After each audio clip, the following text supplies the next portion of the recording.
Okay, real quick again.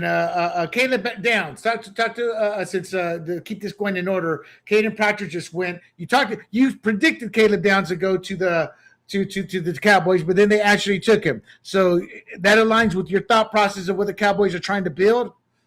Hmm. Yeah, absolutely. I mean, I think this is something where it's a player that went down lower than anybody expected for one and two. This is a guy that is a blue chip player. There's not too many blue chip type of elite traded prospects in this draft. So when you can get one lower in the rounds here, that's a win. It's 100% a win. So I really do love the fact that they jumped on the opportunity and were able to nab it. All right, let's bring the B team in. Let's bring the B team in here. Roderick. The B team. I don't know about that. I'm just kidding, people. Obviously, I'm just kidding. How you doing, Roderick? I'm outstanding. How you guys doing? What's going on, Rod? Doing great. Very good. Listen, now that Roderick's here, I don't want to be the third wheel on a bad date here, so I'll let Big Joe DeCapita take over. But before I go, Roderick, yeah, the first 12 picks have been taken. We are being told per Jay Glazer that Tyler Simpson is going to go to the Rams. First 10 picks, anything strikes out at you? You know, run on receivers. Again, we didn't expect Jordan Tyson to go that high. Carnell Tate going to 4. Again, the Titans go and get their guy for their young quarterback. Again, the Saints grab a weapon in Jordan Tyson. Again, teams winning in the trenches too. Couple bigs on the O-line, some pass rushers. Again, nobody real surprising. Maybe Mansour Delane, the corner, going to Kansas City. Maybe that's the one that again, they jump up and trade a couple picks for him, but clearly they needed help on that defense, and they targeted their guy and went and got him. Okay, so real quick, I don't know if you're aware of Clay Travis and Outkick, but everybody knows Skip Bayless. They're dogging on Carnell Tate. They're saying bad pick, terrible pick. Respond. I mean, I don't think they've ever been in a scouting room, done a scouting visit. That's what Joe said. I mean, Carnell Tate, he's got very good traits. Again, you would love a guy that's got an excellent level that again has true speed. Again, Carnell Tate's a good X, a reliable target. He was the guy this last year. Again, you could see the comfort level that Julian Sain had with him. Again, you go and get what they thought was the best wide receiver for your young quarterback. They got a plan. They executed. Those guys can go kick rocks.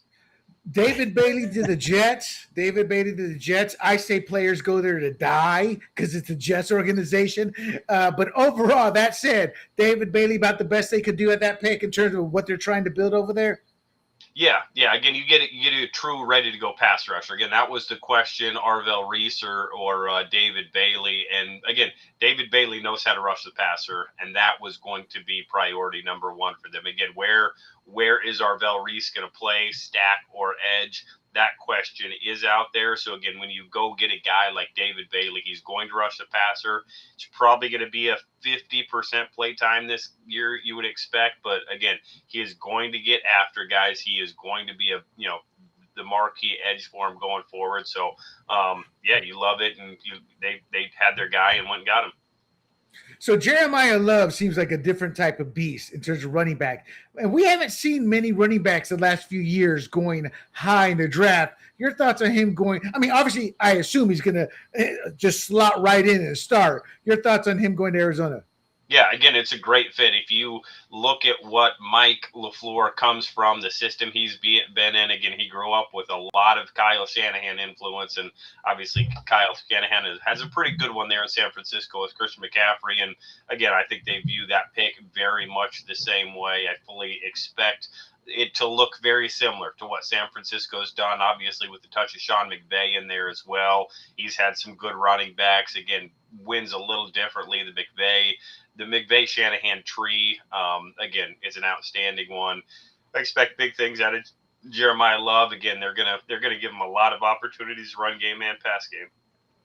All right, so let's double up here. Arvell Reese, you've already. Oh, real quick on Bailey, David Bailey. Didn't you predict like he's going to be a 15, 16 sack guy pretty much year in, year out? Yeah, I think he's, again, this guy is going, that's his job. Again, they're not going to ask him to set edges. They're going to probably play him away from the run strength a lot of time. You're not going to ask him to take on a lot of tight ends. You're not going to ask him to set the edge a lot. So when his snaps will be passed down snaps, these are going to be second longs, obvious passing situations is when you want to get him on the field. He's got a high motor. He's got the speed. He's got the athleticism, the twitch, the bend, the fluidity. Again, love the fit. And again, I expect him to be a 10 to 15 in this first year. All right, so let's double up on the Giants here. Arvell Reese at number 5 and Francis Mauigoa at number 10. I hope I didn't chop that up. Real quick, any comment on the fact he has short arms, Mauigoa, in terms of how that'll affect his play? Mauigoa. We'll just go ahead and fit it. No, again, he's got enough length. Again, the length that does not show up. Again, it's the Ruben Bain conversation. Again, expecting to see his name come off the board anytime here. Again, with Mauigoa, a super consistent player that you're going to plug and play. I expect him to stay on that right side. Expect him to be that, just you're going to line him up there for 18 games every year. You're going to know exactly what you get from him. Super consistent, competitive. He's going to win a lot of his reps. You're going to just, mark that right tackle down spot and feel really good about it. It looks like Jim Harbaugh is trying to do what he did with Baltimore. I mean, people don't realize it, but he built that team through the trenches, and got some good fits there. So you already talked about Monsieur Delane. I was telling Big Joe DeCapita, they traded away their top tier slot receiver. They seem to have a history of grabbing cornerbacks and developing. To me, that's the only logic I can see in making this move. That and Patrick Mahomes just can't carry a team anymore like he could early on. So that, I mean, am I looking at it from too much of a fan perspective or from the outside looking in? I think you're letting that ship sail on Patrick a little bit early. Again, it was a down board, down year for that team across the board. Now, what they really lacked, again, on both sides of the ball, health. Again, you got to have some healthy players on the top end. But again, with Spags' defense, you got to have that guy. We've seen it be L'Jarius Sneed. We've seen other guys that have been like, all right, this is our guy. We're going to lock him up. All right, let's roll the coverage. Let's do things away from that player on the defense to confuse it. And again, with everything he wants to do on defense, you got to have a guy that you can really trust to put on an island out there. Again, in a draft where there were some true corner questions, again, the Tennessee kid, is he going to be ready? Is he going to be that guy? Delane was really corner one in this group. Again, one of the few positions where you could pretty much write that one down, that he was going to be the first corner taken. Going clear up at number 6. Now, again, I think that's probably what surprised everybody, trading to go up to get him. But again, the reason the Chiefs do that is they probably had some intel that said, hey, he's going to go higher than everybody's expecting. And that's why you make that move, whether it's again, Washington, a New Orleans, a Cleveland, or even a New York. Again, you've got some intel that says, hey, this guy isn't going to make it to us. We better go up and get him. And for the audience here, Ty Simpson just did officially go number 13 to the Rams. Real quick before I sign off, I love what I read about Sonny Styles. You yourself said next Bobby Wagner here. Well, how much of an impact is he going to have on that Washington defense, especially with the head coach? I don't want to say he's on the chopping block, but it's a make or break year for him. No, I mean, again, you're ready to just ship guys out. Again, Patrick Mahomes, stick him in the nursing home. DQ's on his way out. Man, you're hard on these guys. No, Sonny Styles, I love him to this Washington team. Again, he is you named him Bobby Wagner. Deion Jones was a Pro Bowl linebacker multiple years in Atlanta that we drafted. Devondre Campbell was a 5th rounder that made a lot of money playing in Dan Campbell's defense. Again, Sonny is going to allow DQ to do a lot of things with his fronts, in his coverage. He's got all the length he needs for some of the zone stuff he wants to do. He is going to be the alpha of that defense, which Q definitely wants. Again, if you're Washington, I think the board fell exactly the way they wanted it to. You go get your linebacker. And again, you're going to have one of the better linebackers in the NFL, I think, for a long time. I am pretty hard. In fact, I tell Big Joe here, these ratings don't go up. You're out. And with that, I'm just kidding. With that, gentlemen, I will let you run your show here. It's great to have you on, Roderick. And to the fans out there, thank you for having me on and dealing with me and Joe. The con is yours. Goodbye. Oh, real quick, hold on. Let me plug my podcast here. If you love politics, if you love conservative politics, check out Fired Up. And then I also do the Red, White, and Rude, which deals a lot with culture. But this is a football show. But if you're looking for me, that's where I will be at on those podcasts. You guys take care. We'll talk soon. Thanks, Will. Have a good one. All right, Rod. Man, we got to talk about it. Bringing the juice there. What's going on with the Ruben Bain thing here? Ruben Bain still hanging around, still sliding down. Now, with Ruben Bain, before we get to him right now, I want to just touch real quick. Ty Simpson going to the Rams. I think this is the perfect situation for Ty. He can work out whatever kinks he has to work out with the Rams, not being rushed in, sitting behind one of the best quarterbacks in the league. What do you think about this move by the Rams? Yeah, again, this earlier than everybody expected, right? Again, going, yeah, I was talking, it was going to be, the Cardinals at 3 was going to be too high. Do the Cardinals jump back into the first? Do they take them beginning of the second? That was kind of where it was going to be. I wasn't going to be surprised if we were a 1 quarterback first round here, but again, you nailed it. Again, getting there, working behind Matt Stafford, working under Sean McVay. Now, again, Les Snead better have, Sean McVay saying, hey, yeah, I'm committed for, the next number of years with this pick because, again, there's been plenty of talk, Sean McVay off seasons. Is he done? Is he moving on? Again, the fire must be burning real hot to make this pick because, again, this is a guy that Sean McVay certainly feels that he is going to be able to mold, develop. Again, not going to get a lot of game reps with Matt Stafford, though. Again, if you're putting up a lot of points, maybe get some second half time. Again, I think we'll see some Ty Simpson at some point this year. But again, the opportunity to go there, work in that offense, sit where he's going to behind Stafford, learn under Sean McVay and the coaching staff they have there. Again, it's an outstanding fit. Yeah, I mean, this is awesome. And it's funny. Now we get to where the Ravens, oh my God, they must have hit the lottery on this by getting Vega Ioane for the Baltimore Ravens, selecting him at 14th overall. Wow. I got to say, he's one of my favorite offensive linemen, whether it be guard or tackle. I kind of had him as my number 1 overall lineman. I didn't see too many flaws in his game. What do you make of with the Ravens? Is this just kind of them just capitalizing on yet another stellar draft in the beginning of it? Yeah, again, the Ravens are always going to make good picks. This is, again, on Ioane, this is, to me, what I saw was a gap scheme guard. I think that's where he's going to be. The surprise for me here is I had heard some rumblings that the Ravens, who have traditionally been one of the more gap-heavy teams, were going to get a little bit more zone into their offense, which surprised me when I heard it. And then I turn around and see this pick, and I'm like, okay, I guess that's not where it's headed. Because, again, gap scheme, big man, this guy can get downhill. This guy can move people. Again, that's been something that's kind of been a calling card of their offense is, hey, we're going to have bigger guys. We're going to play in the trenches, bully ball, physical. Obviously, you got Derrick Henry running behind him. Man, you feel really good about running behind either of your guards now. Again, eating up those ugly yards, winning that division in December. Again, very good. Again, one of these players where, again, not always going to be sexy, but it's going to be super consistent. It's going to be super gritty, tough, physical. And that's, again, that really fits the Ravens. I don't think the Ravens are changing, even though the guy in charge at head coach is a new one. Yeah, exactly. And then we get to the Buccaneers, Tampa Bay Buccaneers. I gotta say, this is what we just mentioned his name, and then all of a sudden, here he goes to yet again another situation where I think Tampa Bay was praying that this would happen, but sure enough, it did. Tampa Bay gets their edge rusher and Ruben Bain Jr. going to Tampa. Yeah, again, it's good teams.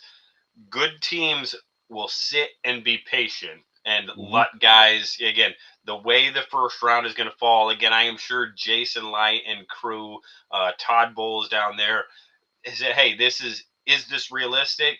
Yeah, it's realistic. Unlikely? I don't know. Again, the fact that Fano goes where he does, the fact that Caden Proctor goes top 15, the fact that Yeah. Aonen goes top 15, the fact that Simpson, Delane, like all these guys that were mocked right around 15, that again, everybody, again, the consensus on these guys, the public consensus was that, again, there were going to be a bunch of these guys that, hey, could go between 10 and 20 and not going to surprise you. The fact that Bain falls to 15, you're going to get a good player there.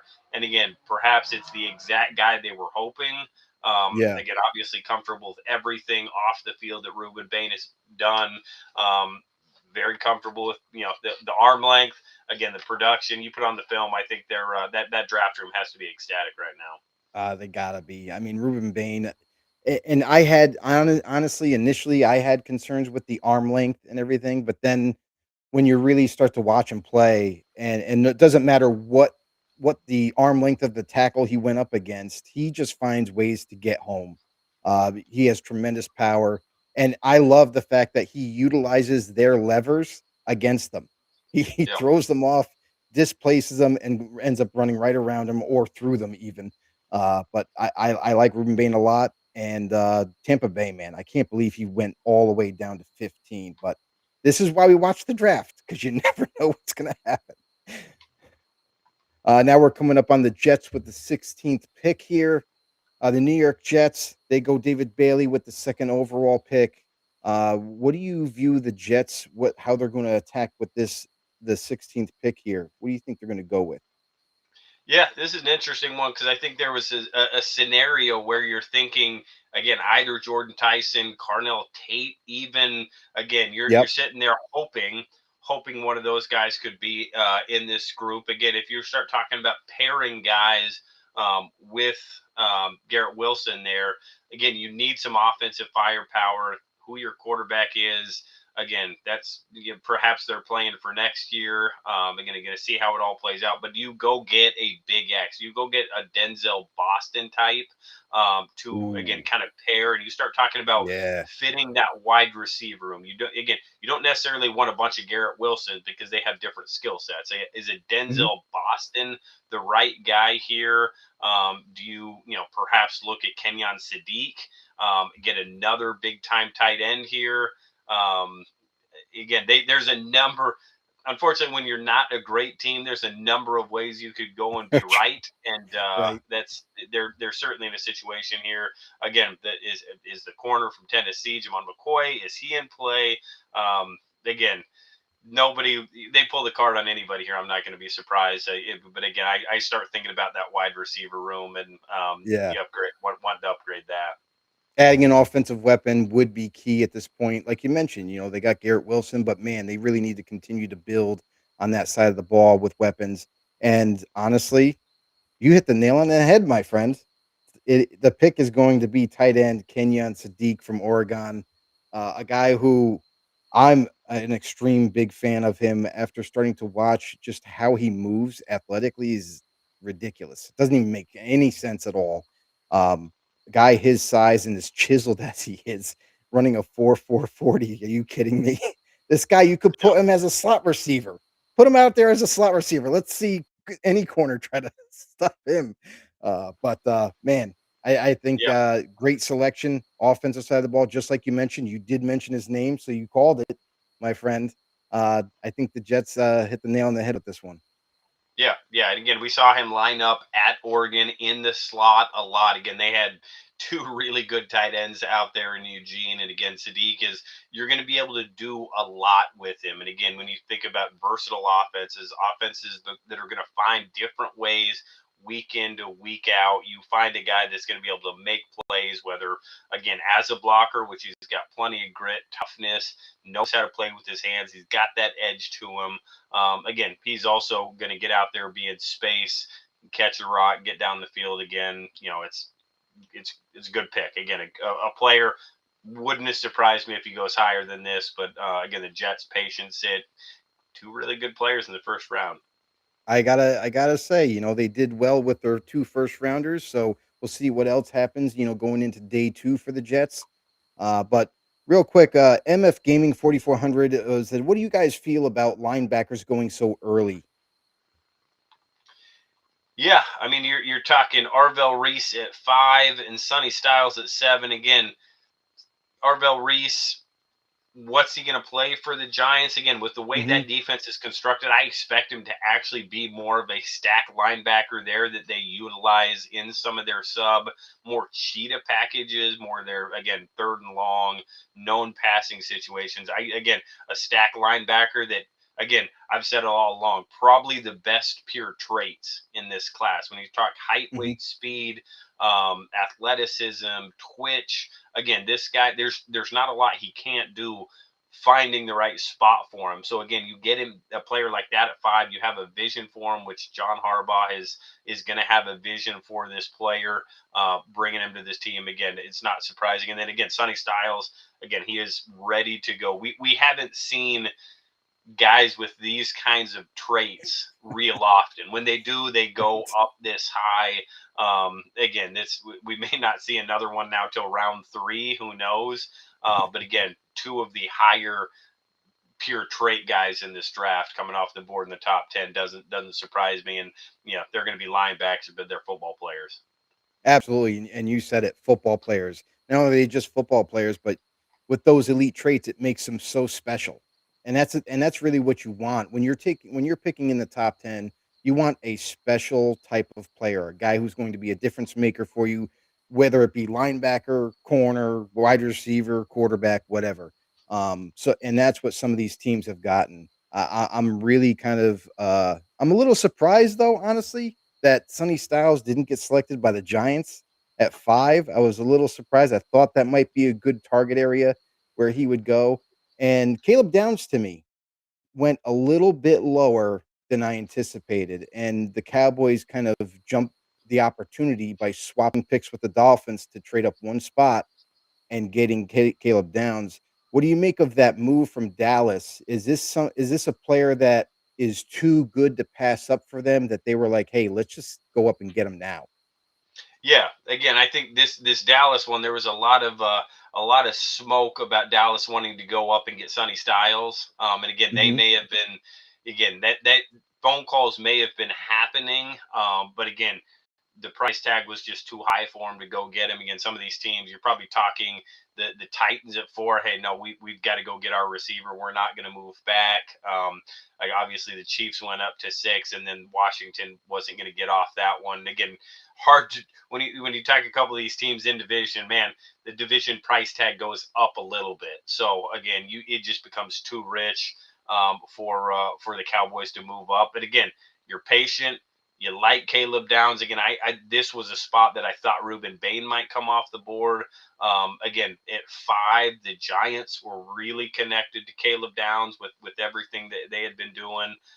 So again, we've you've got good teams being patient, and again, a team in Dallas that hasn't always been patient, Yeah, and right. is willing to move and shake to move up in the draft, sitting there and getting Caleb Downs, who again there were a lot of people that had him as maybe the second or third best player overall in this draft. So again, credit to Dallas to just letting him fall to him.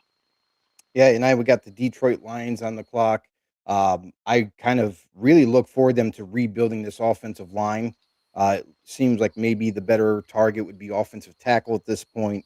For the Lions here, do you view it the same way? Are they going to attack offensive tackle or offensive line that way? Yeah, I think you certainly could see it again. I wouldn't be surprised if the Lions are getting some phone calls here. Again, they are again they don't mind the analytics approach. Brad Holmes does a great job there. Again, do you think about him, Monroe Freeling, the Georgia kid? Again, is he going to grow into our Taylor Decker on the left side? Do you go with more of one of those big guys on the inside? Again, I think there's a lot in play for this team here as they're sitting here, and again, nothing. When you start getting down here, again, what teams value in terms of what they want to do differently in Mhm. 26 than they were in 25. Again, what little tweaks? What do we need to be able to do what we want to? That's the hardest part about trying to mock, trying to project, trying to do any of this stuff is we don't know what the plans are for 26, and even if a lot of that coaching staff is the same, even just changes in philosophy and changes in the way you want to attack can certainly affect your draft board. Absolutely. And here we have the pick from the Detroit Lions. It is none other than offensive tackle Blake Miller from Clemson going to Detroit. Definitely thought it was going to be an offensive lineman. I think they need to continue to rebuild that O line after losing a couple guys. Uh, what do you make of Blake Miller? Do you think this is too early for him? Do you think this is right about where he should go? This is real early for me, so I have two questions on this one. Okay. One, it's very early for me. Two is this this guy to me is a right tackle. Now, Yeah, again, maybe they finally pull the trigger. Maybe they say we have to move Penny Sewell over to the left side. And I again, think that's what they're going to do. I think you almost have to at this point. Now you're taking arguably the best right tackle in the Yeah. NFL and saying, hey, we want you to be, learn a new position. Again, I've talked Hmm. about it. Left tackle, right tackle. Oh, yeah, they're both tackles. There is a lot of differences in playing left tackle and right tackle. And again, I believe Yeah. Penne can get it done. The fact that he hadn't to this point, again, says a lot about Taylor Decker. Again, Hmm. Blake Fisher to me is again. I was more in the third round on this kid. I think he's got some Yeah. real limitations from an athletic standpoint. He's very experienced. He's going to show up to play, but I did not view this guy as a. I think this is a guy that you live with as a starter. He's a solid starter. I don't think this is going to be a one that just really Lions fans are going to love. Yeah. I mean, I I honestly for Blake Miller, like I do view him the same way. Like he is purely a right tackle. They're obviously going to have to move Penei Sewell to left, and however that transition works, will it work or not work? Now, let's just say worst case scenario, it doesn't work. He's struggling on the left side. Now Detroit's kind of handcuffed and saying, "Well, we drafted Blake Miller to be our starting right tackle, but now we've messed around too much to where we've hindered Penei Sewell. Now it's a mess. Now it's like, do you move Penei Sewell back to right tackle, and then Blake Miller just becomes a glorified backup, or it's almost like a log jam in a certain view. Yeah, and again, you start going down that path, and you don't want to spend too much time on it. But again, Hmm. did they draft? I was going to look up their depth chart real quick. Yeah. Is Blake Miller a guard for them? Do they love him as a guard? Is that going to be a conversation again? Mm, Blake Miller's been a tackle. He's played a ton of games, right. 54 games. Um, over 3,700 snaps there at Clemson. Again, everything says this guy is going to be plug and play, ready to go. Maybe they view this guy as a Taylor Decker replacement, where it's not going to be sexy, it's not going to be top end of the NFL, but he's going to be consistent and solid. Um, Again, there's a lot remaining to be seen on this one. It'll be very interesting to see where these guys, Penne and Blake, line up. Come mandatory mini camp in June, and there'll be plenty of stories written between now and then about where they will end up. Yeah, I gotta say, with the NFL moving, shrinking the time slot to 8 minutes a pick, this draft is really kind of humming along. It's It's like flying by. as soon as we talk about one pick, another pick is just about already selected, and that's where we're at with the Minnesota Vikings. Before we get to the pick, I want your thoughts on Minnesota. I know there was a lot of talk around maybe drafting a safety at this point. I know from an outsider's perspective looking in, and maybe people were saying that they were going to target Dylan Thieneman in the first round, but with the Minnesota Vikings, they could go a different direction.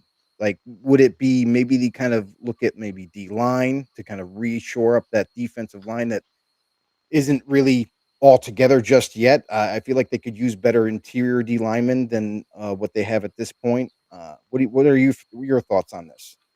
Yeah, again, Thieneman makes a ton of sense. Again, McNeil Warren, the Toledo safety, Oh makes a lot of yeah, sense here. Again, yeah. either of those guys could certainly be in play here. Again, Avion Terrell, quote The unquote corner. undersized corner that again could certainly fit in that system. He's going to be a man guy, could play inside and outside.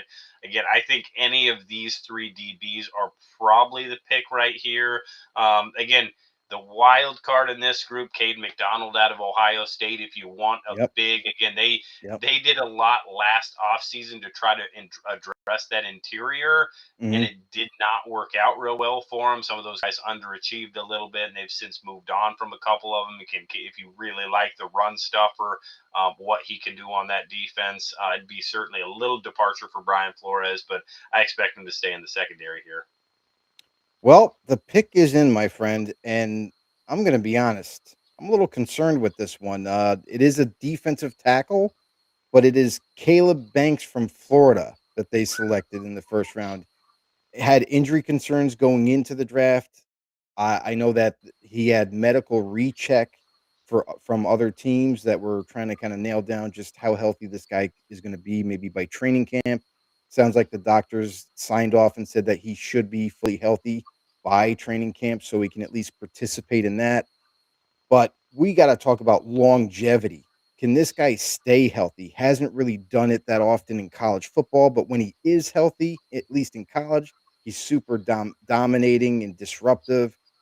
I gotta say, I'm shocked that Caleb Banks went this early, nonetheless, in the first round. Roderick, what do you make of this selection? Yeah, again, the traits say yes. The overall profile says, "Who you're What are you we are doing? you are betting on the upside on this one, Yeah, without question. Again, guys this big, guys this athletic, but you haven't stayed on the field. Again, they're always going to say if you're injured in college, injured in the NFL, that's always going to be mm, kind of the calling card on it. Is 6'6", 327. Now, again, the the concern with the Cade McDonald in this defense is Brian Flores wants to get after it up front. He wants to blitz. He wants to move. Cade McDonald's not fit for that. Now, again, probably the best player, again, just pure defensive lineman in this group in terms of the run stopping. Caleb Banks might have the highest upside as a rusher of these interior guys. I probably like Peter Woods' upside a little bit more. I also really like Christian Miller.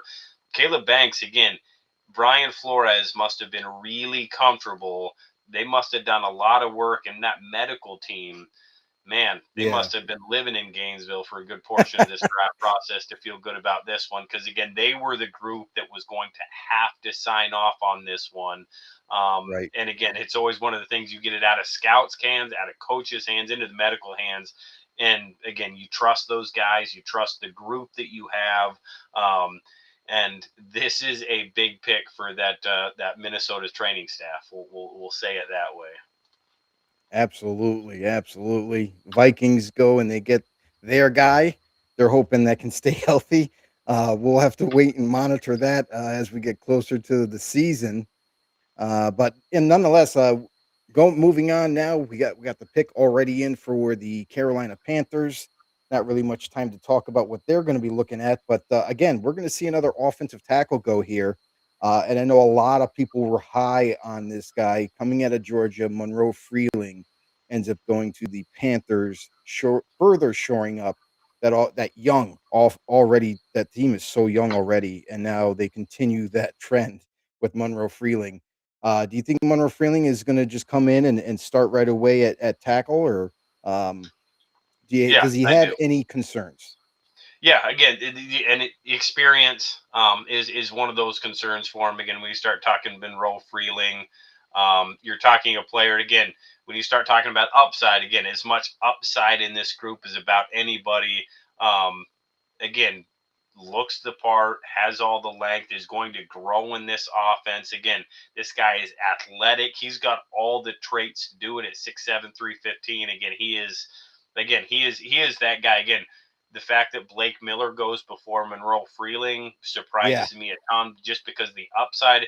Again, I think this if you're the Panthers, you're ecstatic. If you're Bryce Young, you're ecstatic. Again, Dave Canales, you're ecstatic. Dan Morgan just sits there, lets a really good football player fall to them. Um, Perhaps highest upside offensive lineman in this whole group. Again, you talk him and Caden Proctor in terms of, hey, who could reach the highest ceiling? I think it's going to be one of these two guys, and is going to go to a situation there where I don't think it's necessarily he has to be a dominant starting left tackle from day one. He's going to get a little bit of time. They're going to do some good things to develop him there. But again, outstanding pick for the Panthers here.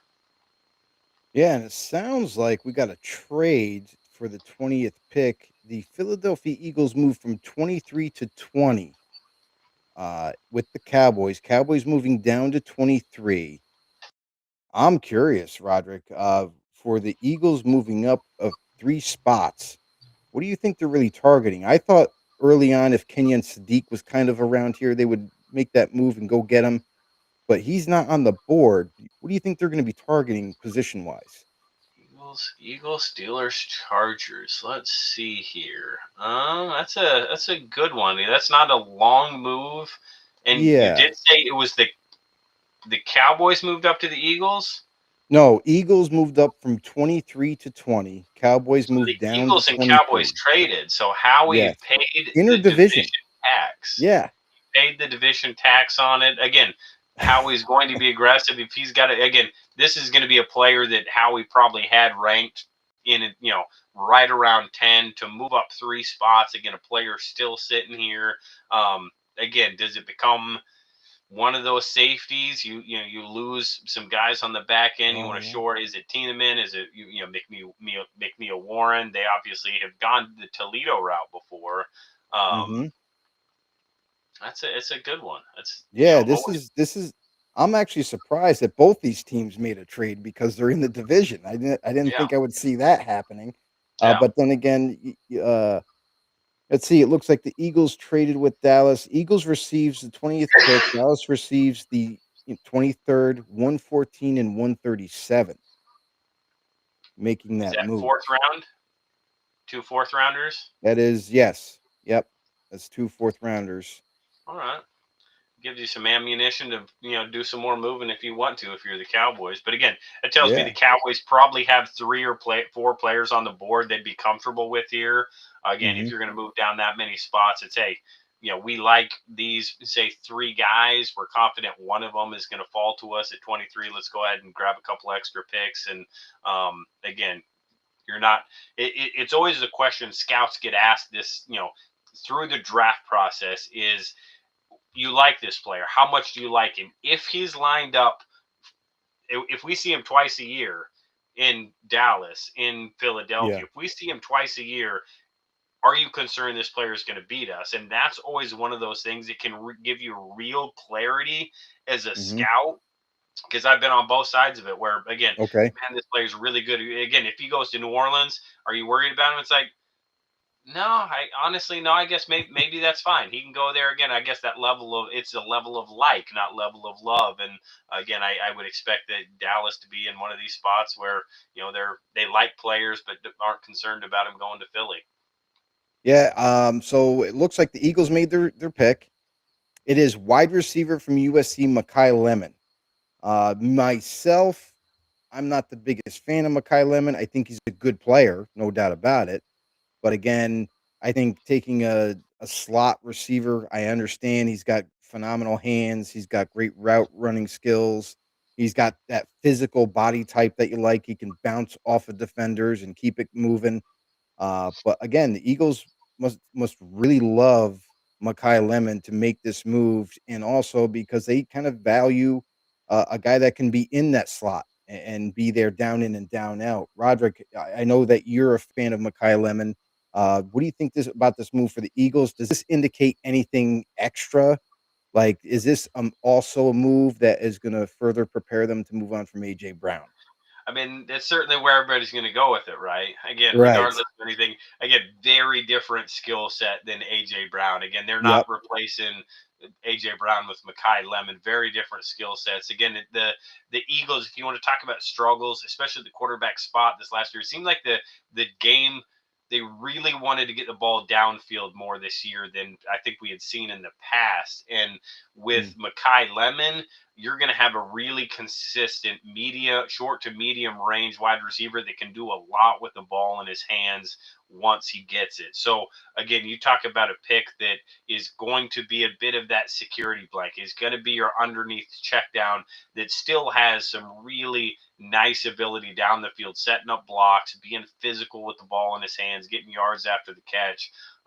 Again, I expect to see him a lot out of the slot. I expect to see, again, a lot of bunch formations, getting Devontae Smith, maybe A.J. Brown, who knows, and Mekhi Lemon doing things where, again, who are you going to go with? Who are you going to, track deep? Who are you going to go with underneath? And, again, I think it's going to be a really nice piece.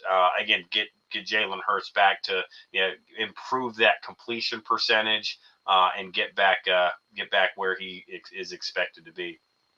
And now we are in Pittsburgh for the draft, but also the Pittsburgh Steelers are on the clock at 21 here, and still no answer from Aaron Rodgers whether he wants to continue his career and play for Pittsburgh. We know anyway. That we know of. That we know of. Yes.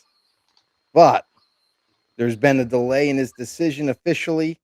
So I'm curious to see what Pittsburgh does here. I don't think it's going to be for a quarterback, even if Rodgers decided not to partake. And obviously, with both Ty Simpson and Fernando gone, there's really no reason to take a quarterback here in the first round. So for the Steelers here, now there is some issues at left tackle for them. I know their tackle has a neck issue, and they're monitoring if he can come back healthy enough to play.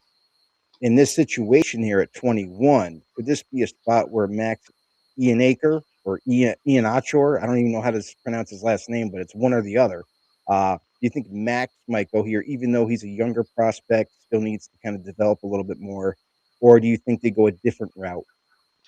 Yeah, I mean, I think that could be one. I'm thinking about a guy like Omar Cooper Jr. out of Indiana. Okay. Again, not necessarily Denzel Boston. I think they have their big already. Yeah. Again, wouldn't surprise me if a Peter Woods comes off the ball here, another big interior disruptive guy. They went with the Oregon kid last year who missed a lot of the year. Obviously, as good as Cam is getting a little bit aged on the inside. Again, I could see him going with the big in the trenches.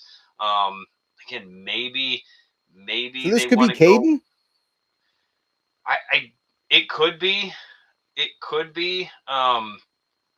This could be that spot for him. Again, you're getting all the way down to like a Caleb Lomu at tackle. Oh yeah, that's right. I mean, there's a lot of different things they could do here. I don't think they've spent a lot of resources at corner. We'll see. Again, trenches, Pittsburgh, or again, Omar Cooper Jr. would be the other one that I think may have a home here. Excellent. Yeah, and that's the other thing too is with the way this draft has gone. This is why I love watching the draft, pay attention to these prospects, because it's very intriguing to see on draft day where NFL teams really do place them. How much do they love a guy? Is it a guy that outsiders are just looking at and saying, "Wow, this guy's got a tremendous physical attributes. He's definitely going to go high," but ends up not. So now we're seeing a guy like Mekhi Lemon, who initially a lot of people thought was going to be higher, and it just didn't happen. But here we are at 21 with the Pittsburgh Steelers, and we have yet another special guest that has just arrived. Let's bring him in here. If I can get down here and select him.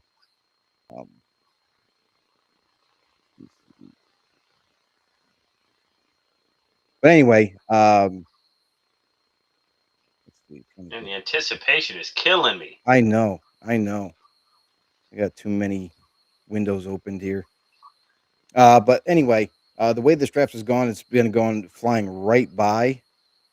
And let's bring him in right here. There he is. Mr. JJ Stokes. The man, the legend that is Jay Stokes, Super Bowl champion with New England Patriots. JJ, welcome to the show. draft cover. Thank you for having me. It's funny because honestly, I just came from my son's little league baseball game, and we were able to make things happen. And it's funny. The kids are giving me updates on who was drafted in the first few picks as I'm sitting out on the baseball diamond.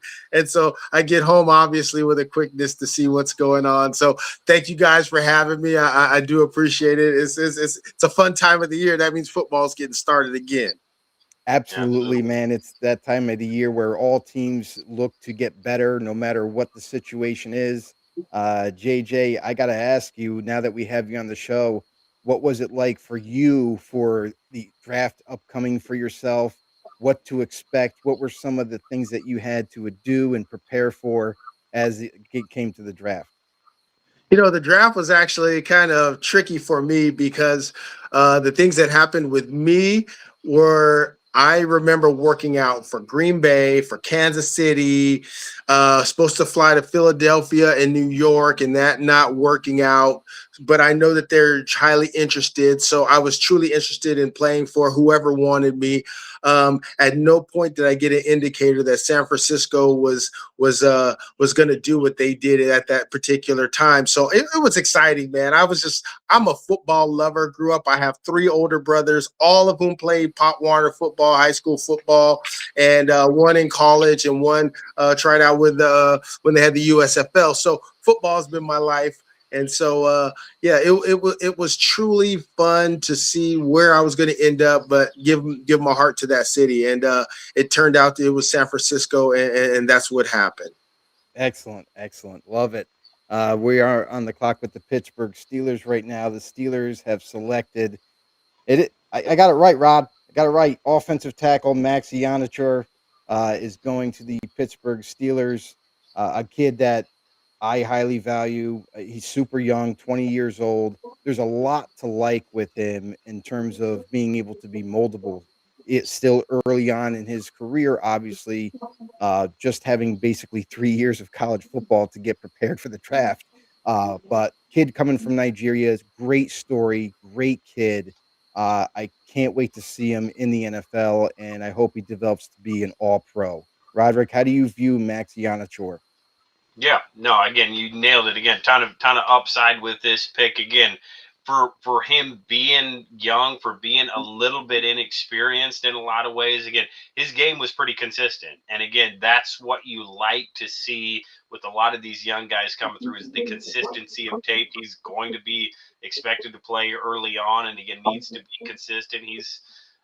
I'm expecting him to have a pretty hard guy there behind center to keep happy, and he's going to hear about it when things aren't right. But again, a guy that he has really risen to every occasion, every opportunity he had. So again, good pick, not just a pick for this year for the Steelers, but one that again Steelers make good picks for the future pretty regularly. So I think that's one of those.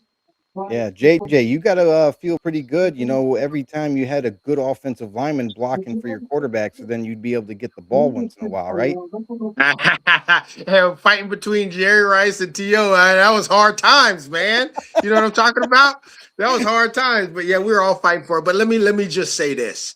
When we had offensive lines, that's the foundation of every team. Offensive line first because you need to score points. Defensive line also because you need to put pressure on the running game and pressurize that quarterback. So those are the foundations of every team. It's not the sexy pick. Sometimes it is. I remember a time when before I got there, Tony Manders, that was a sexy pick for Green Bay back in the day.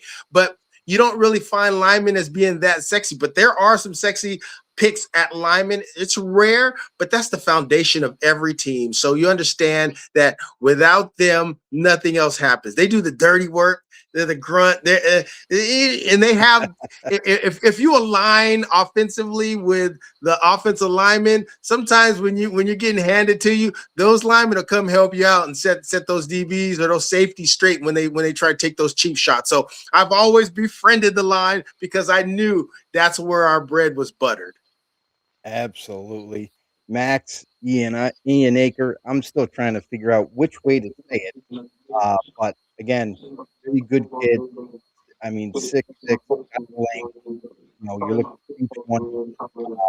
I really like this kid. He was one of my favorite offensive linemen, and I kind of crossed my fingers a little bit for him to get to the second round, but I didn't think that was likely. And sure enough, he comes off the board at 21. Now on the clock will be number 22, the LA Chargers. LA Chargers could go a few different ways. Do you think they think there's a guard in this draft at this point where maybe it could be Emmanuel Pregnon? Maybe it could be a Chase Pasantis. Um, for the Chargers here, I don't think they're going to go receiver. I think they love to build those trenches, or could it be a D tackle with like a Caden McDonald still around there? Roderick, what are your thoughts? Yeah, no. Again, I think there's a couple open. I think they could go back outside, and go corner again here as well. I think Okay. again, Adrian Terrell. I think this is really going to be where we're going to be seeing his name. If you're comfortable with Jermont McCoy's, medicals, I think that's one. Again, I also think Keldrick Falk from Auburn could be in play here. Again, add another edge Okay. rusher.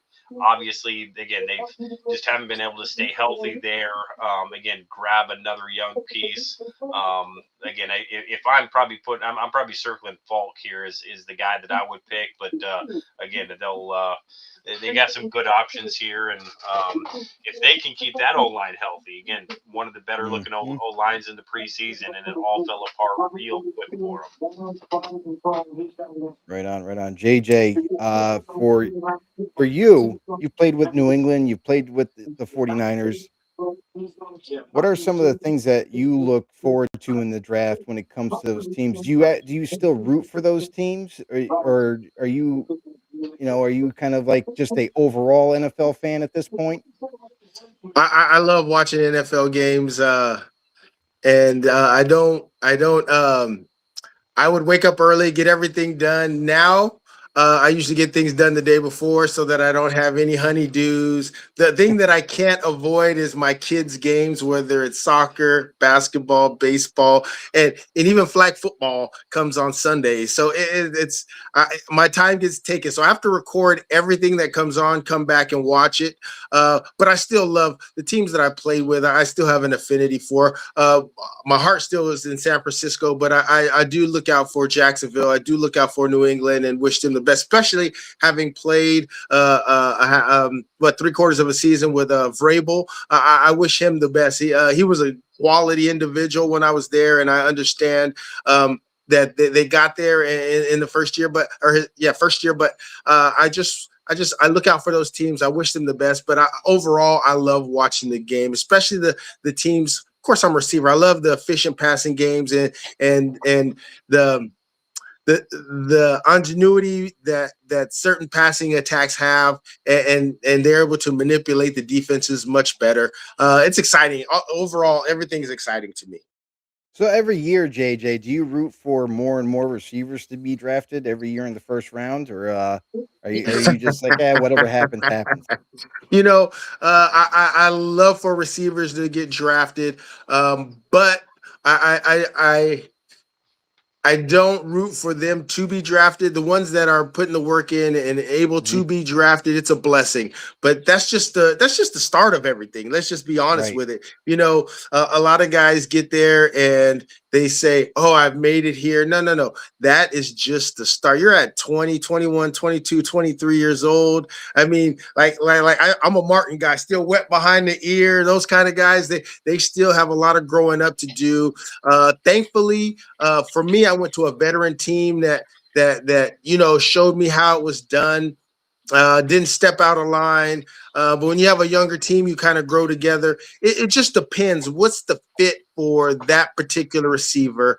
And if you go to a great fit for you as a receiver, I mean, you have a tendency to thrive. Right. We got the pick in for the LA Chargers. It is a defensive end, Roderick, but it is not Falk. It is Akeem Mesidor from Miami, a guy that had age concerns coming in. And I want to ask both of you. I'll start with you, Roderick. For Mesidor being 25 years old, being drafted in the first round, the talent is there. You can see it. Guy's a beast of a defensive end. But with that age kind of coming into consideration, is this a bigger deal than people let on because it's basically his rookie contract before he gets to 30 years old? Or is this kind of just one of those overblown deals that people kind of like to talk about? Yeah, I think it's going to be two things. I think it is, again, like Ruben Bain's arm length. Again, it is a little bit overblown. 24 to 25 used to be, it was an automatic scouting flag. And really, it just came down to I need an answer on why this is going to be an older player going into the draft. Again, it was pretty well written why he's out there. I also think that age number is about to go up in today's day and age of NIL.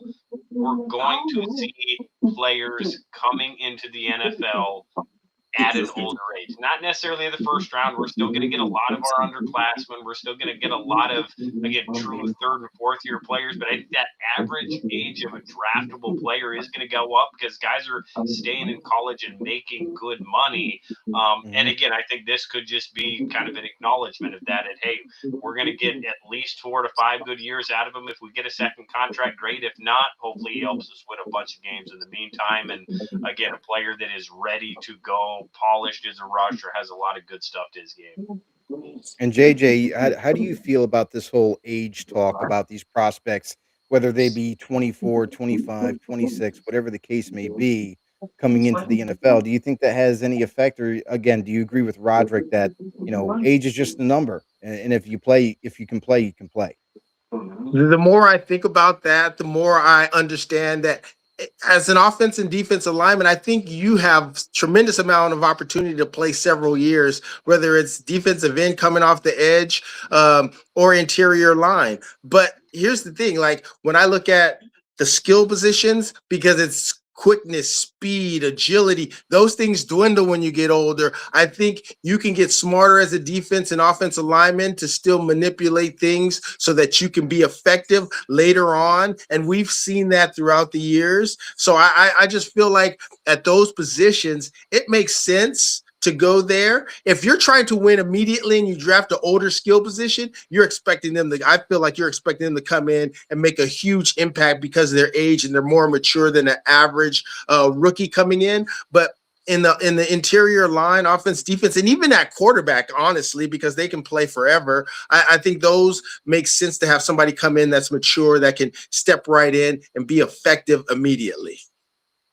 And as we're talking about the age gap and everything, now with the 23rd pick, the Cowboys traded with the Eagles, which was weird to me, interdivision trade. But now that they're picking 23rd overall, they go with defensive end Malachi Lawrence. Now, Roderick, I know in our past conversations we talked about Malachi Lawrence and some of the things that he needs to continue to work on. Is this too rich of a pick here for the Cowboys? This is this is a pretty rich one for me. Again, this is a guy that I was well lower than him to say the least. Well lower like on day 3? him again. This one strikes me as is Al Davis picking for the Raiders again? Upside traits, flash. Man, again, not a bad player. I don't want to sit here and crush him. Right. He's a good player, but right. Man, in the first round to go and get this end when some of these other guys are on the board that, again, Keldrick Falk, love the upside, has a lot to work on, but man, there's a lot. There's Zion Young, again, a lot of the same stuff as Malachi Lawrence. We just saw it a little bit more consistently. Gabe Jacques, Illinois, we talked about him. Again, even Cassius Howell out of A&M, but wow. This again, if you want to see it, it's hard to surprise me with first round picks. Yeah, this one may be the one this year. Yep. So, can I just say something? Because ahead, when you look at Jerry Jones, mm-hmm. he was the mentor. I mean, he was the mentee from Al Davis. You see a lot of similarities where they're more in complete control and they make from top to bottom, they're making all the decisions. So they're the same in that way. They also every preseason they used to play each other. Those two are connected in heart and spirit. And Jerry Jones still has those actions based on Al Davis. And I think Al mentored him in a way, and Jerry really looked up to him. They're making picks they feel like are based on what they think, regardless of what they've heard, regardless of what people said, regardless if there was somebody that they viewed as higher than him. And I'm talking about the experts outside of Dallas. They don't look at that. Al Davis didn't look at that. They want who they want, and they live and die by that. And it's been 30 something years, so they haven't. Going out on a limb like that hasn't always worked for them, but they still continue to do it because that's the way he knows. Yeah. So what you're saying is, JJ, is that Jerry Jones is continuing to draft for Al Davis at this point, saying, "Don't worry, Al. I know you moved on, but I got you." No, he mimics him because Al goes on a limb and sometimes he would pick people and you'd be like, why did they make that pick? And it was, he loved him all along, regardless of what was said about him, regardless of what experts had him rated. It didn't matter to Al Davis. That's kind of this pick right here. It didn't matter what it didn't matter that people were rated higher than him, that they felt like there was better quality guys. He thinks that that's a perfect pick for him, and it fits their system, so they're going to do it regardless. They don't care what people think outside, and that pick shows that. Absolutely, couldn't agree with you more. With the Malachi Lawrence surprise, everyone, this is the NFL draft. We don't get to pick for every team. It's interesting, and now we get to the Cleveland Browns, who early they had an earlier selection. And now they've moved to, or they have the 24th pick. And this I'm a little surprised about, Roderick, I have to admit. But they select wide receiver Casey Concepcion from Texas A&M, the speedy receiver. They're going to have that speed on the outside for them, adding a wide receiver talent. With the 24th pick, and I know the guy has speed, but there are some things that he needs to continue to work on. Do you think this is too early for him in the first round? Or do you think that the Browns, they know something we don't? Well, I got to ask JJ, what's the number one job of a wide receiver? Catch the ball and score the ball. Catch the ball. And again, if you want to ask the questions about Casey Concepcion, it's the drops. He had some easy drops, some drops that, again, hit him in the chest. He is better having to adjust to a football. He's going to struggle catching the slant. Again, the crosser at 5 yards that he's got room to run. He's going to be thinking about that running lane. And again, that showed up on film. Again, I thought his traits were good. I was never as high on Concepcion's traits as a lot of other people were.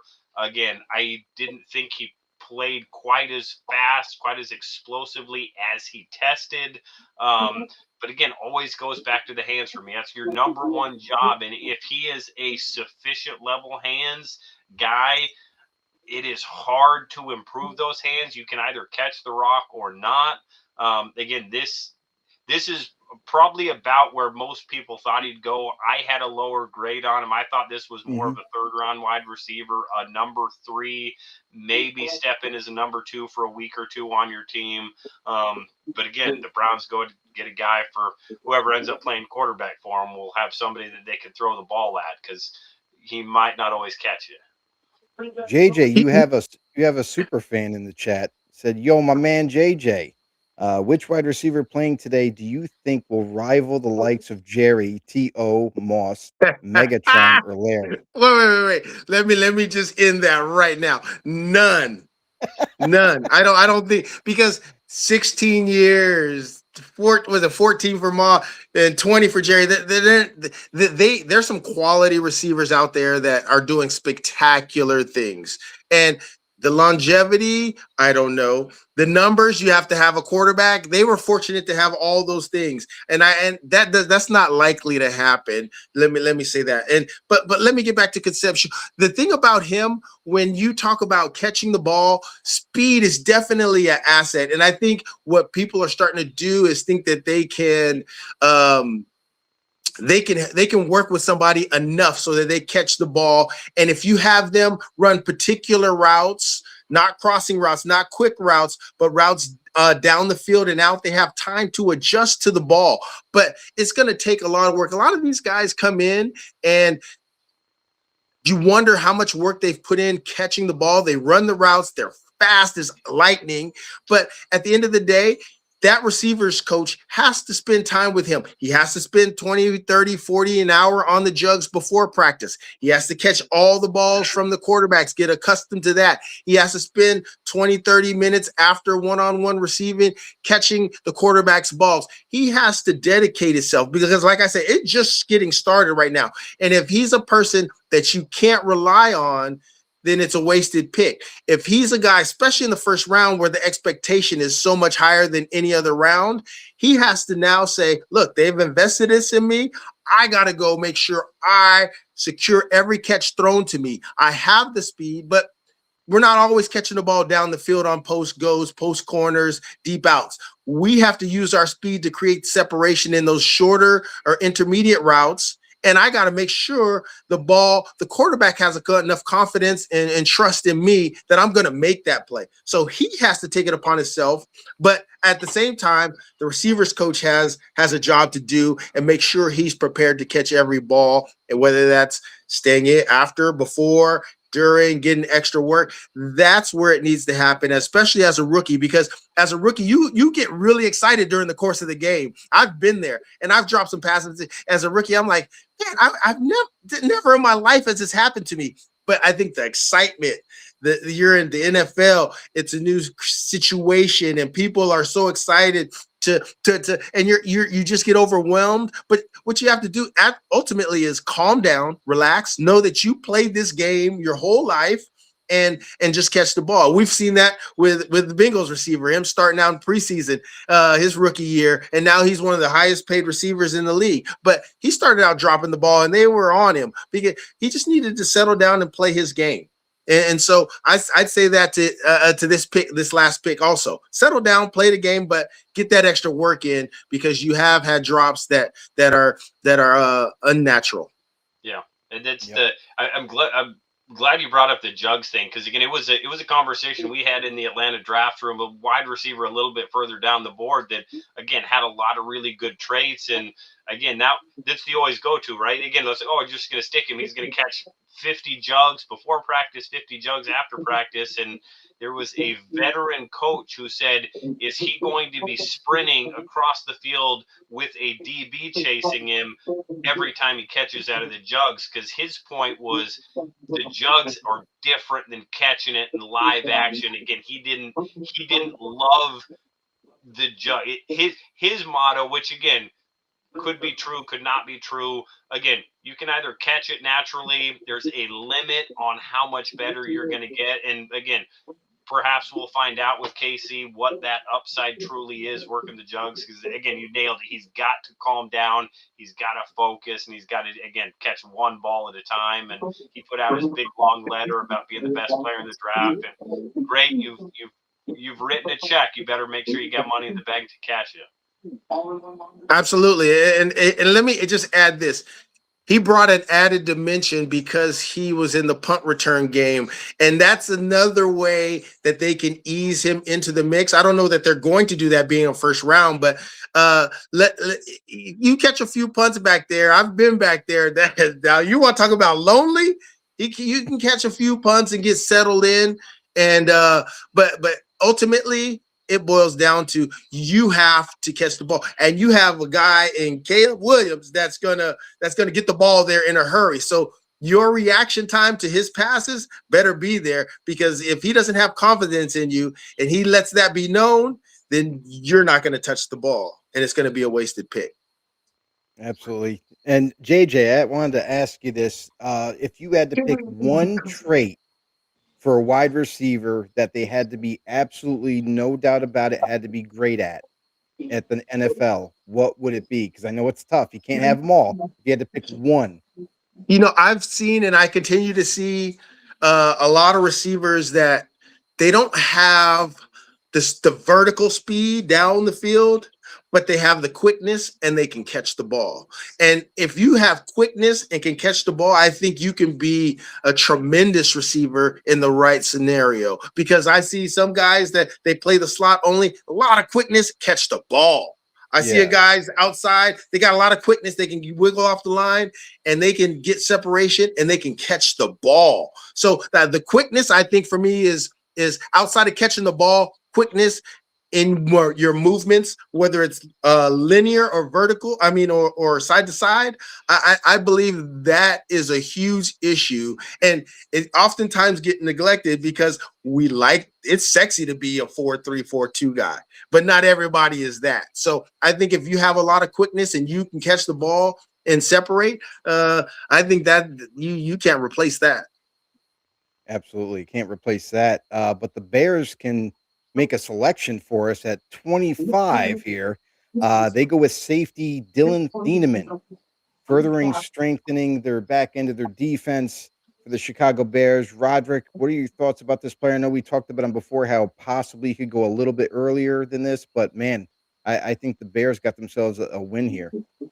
Yeah. Again, if you're Chicago, Ryan Poles, you have to be happy about this guy falling to you. Again, not expected probably to be here at 25. You're happy if he is. Again, this is guy that he's just going to be really solid in the back end of that defense. He's going to make sure everybody else is right. Again, he's going to be that back end piece that you can really trust. Again, he's going to make the plays he needs to. Not again, for me, he's not the most explosive. He's not going to make a lot of plays, but he's going to, make the plays that come to him. He's not going to go out and seek them. But again, good, solid pick here. Again, this is just a solid winning pick that you're going to need this guy to win in this division. JJ, what was your nemesis when you played wide receiver? Was there a safety that you had a little bit of concern about, or a corner? Or? No, I think that there was just, when we played the Atlanta Falcons, I remember a guy, and he was flashy, but he was actually, I think he's for me, a fantastic DB. And he talked a lot. I think he got into it with Shannon Sharp back in the day. Ray Buchanan, man, every time I faced him, I felt like I could get him off the line, but I would make a move whether I was breaking in or out. And he guessed. I say he's a great guesser. That's what I would say, because no matter if I turned in and out and I'm looking back, he would be underneath me ready, but he was so much faster than I was. Like I said, I wasn't a speedy guy, but I just remember him being a guy that always read my movements really well, was able to make plays when I played against him. So, yeah, that would be a guy. Gotcha. Coming up here, we have the Buffalo Bills that are going to make a selection now. Roderick, we've talked about D tackles and how early Caleb Banks went. I gotta say, this has got to be the cream of the crop type of pick here for the Buffalo Bills, needing an interior defensive tackle, like a Caden McDonald or someone else that they view that might be this pick. Do you agree with that? They're going to go that same direction, or do you think they'll go a different way? No, I think it's either interior or edge. Again, I think either of these spots are going to be prime for him. Again, whether it's a Caden McDonald, a Peter Woods. Again, I really like Kristen Miller. Again, you've got a bunch of edges here. You got talked about Keldrick Falk, Cassius Howell. Again, could make some sense here. Again, that I like it a little bit later. Derek Moore would be a fit in that Buffalo defense. Again, it's going to look a little bit different this next year, but again, I think they stay on the D line there somewhere. I stand corrected. A trade just happened. The Texans move up to the Bills selection. So the Texans were picking 28. They move up to 26, where the Bills pick, and the Bills move down to the 28th pick. The Texans are now on the clock. Let's switch roles now and talk about the Texans. Where do we think these guys are going to go? I think we're staying. Honestly, I think we could be talking interior again. I think this could be a spot where, again, Sanford's. Again, what I'm trying to do is think of why did we need to hop San Francisco? San Francisco needs help on that D line. They could take one of these D linemen. So if I'm hopping San Francisco, it's because I want to make sure I get the guy I want, and I can't wait for San Francisco. So again, I think it probably makes more sense. Again, Houston's got two guys on the edge that are really good. So I think an interior guy with some pass rush ability. Peter Woods makes more sense than Cade McDonald, the way Houston plays that defense. Again, maybe they go somewhere completely different and surprise everybody, but that's who I would be thinking about just from in terms of, hey, we got to hop San Francisco to grab a guy. So JJ, when you were going to get drafted here, was there a team leading up to your draft process that you had good feelings about that you didn't end up getting taken by, or someone that you kind of were like, I really like that situation better, I might want to, I hope I get drafted by that team type of scenario? There wasn't any team I hoped to get drafted by. Okay. But I assumed that the teams that came and worked me out personally were the Chiefs and Green Bay. And so I assumed that would be a pick that I would go to. The funniest thing is Seattle, Dennis Erickson told my father if he's available, I think that was the 6th, 7th pick, maybe, that they were going to draft me. And my dad's a military guy. You don't tell him anything that just you don't come through with. So I remember sitting at the house on the draft because I honestly, I didn't go to the draft because my family couldn't be there. They only allowed 2 people, and I had 3 other brothers that were so instrumental in where I was. So they didn't allow them to go. So I went to the house. I stayed at the house. So I assumed that I was going to get picked by Kansas City or Green Bay, and so the pick came up for Seattle, and they picked Joey Galloway. Joey Galloway, tremendous receiver, by the way. And my dad was furious, and I had to calm my dad down. My dad's a military guy. I calmed him down, and he's a man of his word. And so that went by. And then I assumed when Kansas City and Green Bay came up that I would be there. And when I found out that the 49ers traded up to get me, and I was pleasantly surprised because my brother won. Him and his wife were up in the Bay Area. My brother from San Diego married a woman from the city of San Francisco, and so I got a chance to come to the Bay, but be still with family. So I thought that was a tremendous thing. But watching Jerry and John Taylor run the show for all those years, I was excited to see that with Steve Young and the host of Niners that were already there. It was a blessing. You could only learn from the best, and I truly was able to do that. Excellent. We have the Texans now. They've made their pick. It is for guard Kalen Rutledge from Georgia Tech. Roderick, I'm a fan of Kalen. I didn't know if he was going to be in the first round or not, but this dude is a true mauler to the extreme. A guy that loves to finish you off, even though the whistle's blown. He's just a nasty player. Definitely fits. I feel like definitely fits the Texans to be like that physicality. Roderick, what do you think about this pick?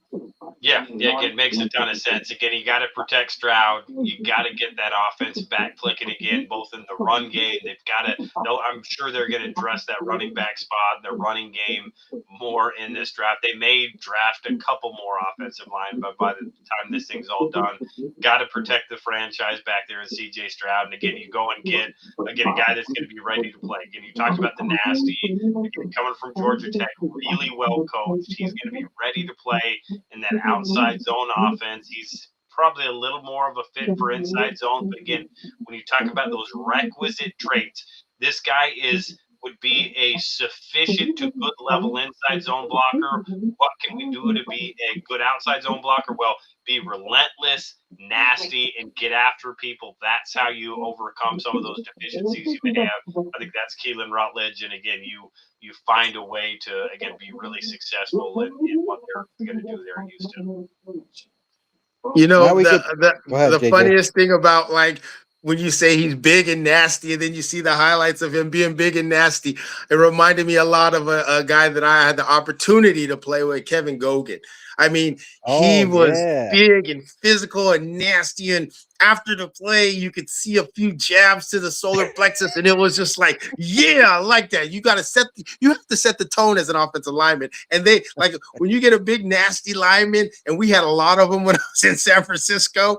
I loved it. You gotta love it because you set the tone for and the tempo of the game. And when you get a guy that's young and already has that mindset, I mean, that's infectious. The line loves it, the coaches love it, the offense loves it, and the defense doesn't love it during practice, but during the game, they absolutely 100% support that. Absolutely love it. And this is the part of the draft where it seems like there's an awful lot more trades that are starting to transpire at the end of the first round. We have yet another trade. The Dolphins go from 30, trade up to 27 with the 49ers. 49ers moving down. Dolphins are now on the clock, and it looks like they made a selection. It's going to be cornerback Chris Johnson from San Diego State. Roderick, I know that you're a fan of him. I'm a fan of him. How do you view the fit here for the Dolphins? Yeah, again, a team that's again they need starters at a lot of spots. This is a true again. If you want to talk about a multi-year rebuild, they have really torn this thing down to the studs. And again, it's just this is about going and getting a player that again that fifth-year option is big on this player because I think there's going to be some growing pains coming from a smaller conference at San Diego State. Again, his eyes will be opened up a little bit to what again week in week out seeing NFL wide receivers, but he's got ball skills. Again, this guy is scheme versatile. Again, you can line him up in man, looks comfortable in zone. He's fluid. He's got the length. He's got the side speed, athleticism. Again, there's a lot of reasons why you just like this guy as a corner and one of those ones that again probably flew under the radar a little bit being an Aztec out of San Diego State, but man, there's a lot to like with this kid.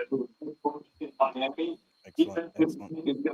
JJ, I got a question for you. So, when you played and you played against various types of corners, who was the biggest trash talker that you had to face? Trash talking. I got Madison out of he was with the Miami Dolphins. Matter of fact, they had a duo, man. Those guys they were just nonstop jibber jabber, and for me, I never really spoke unless you pissed me off, and then I would say something, but it was just direct, and but they had the skill, the technique.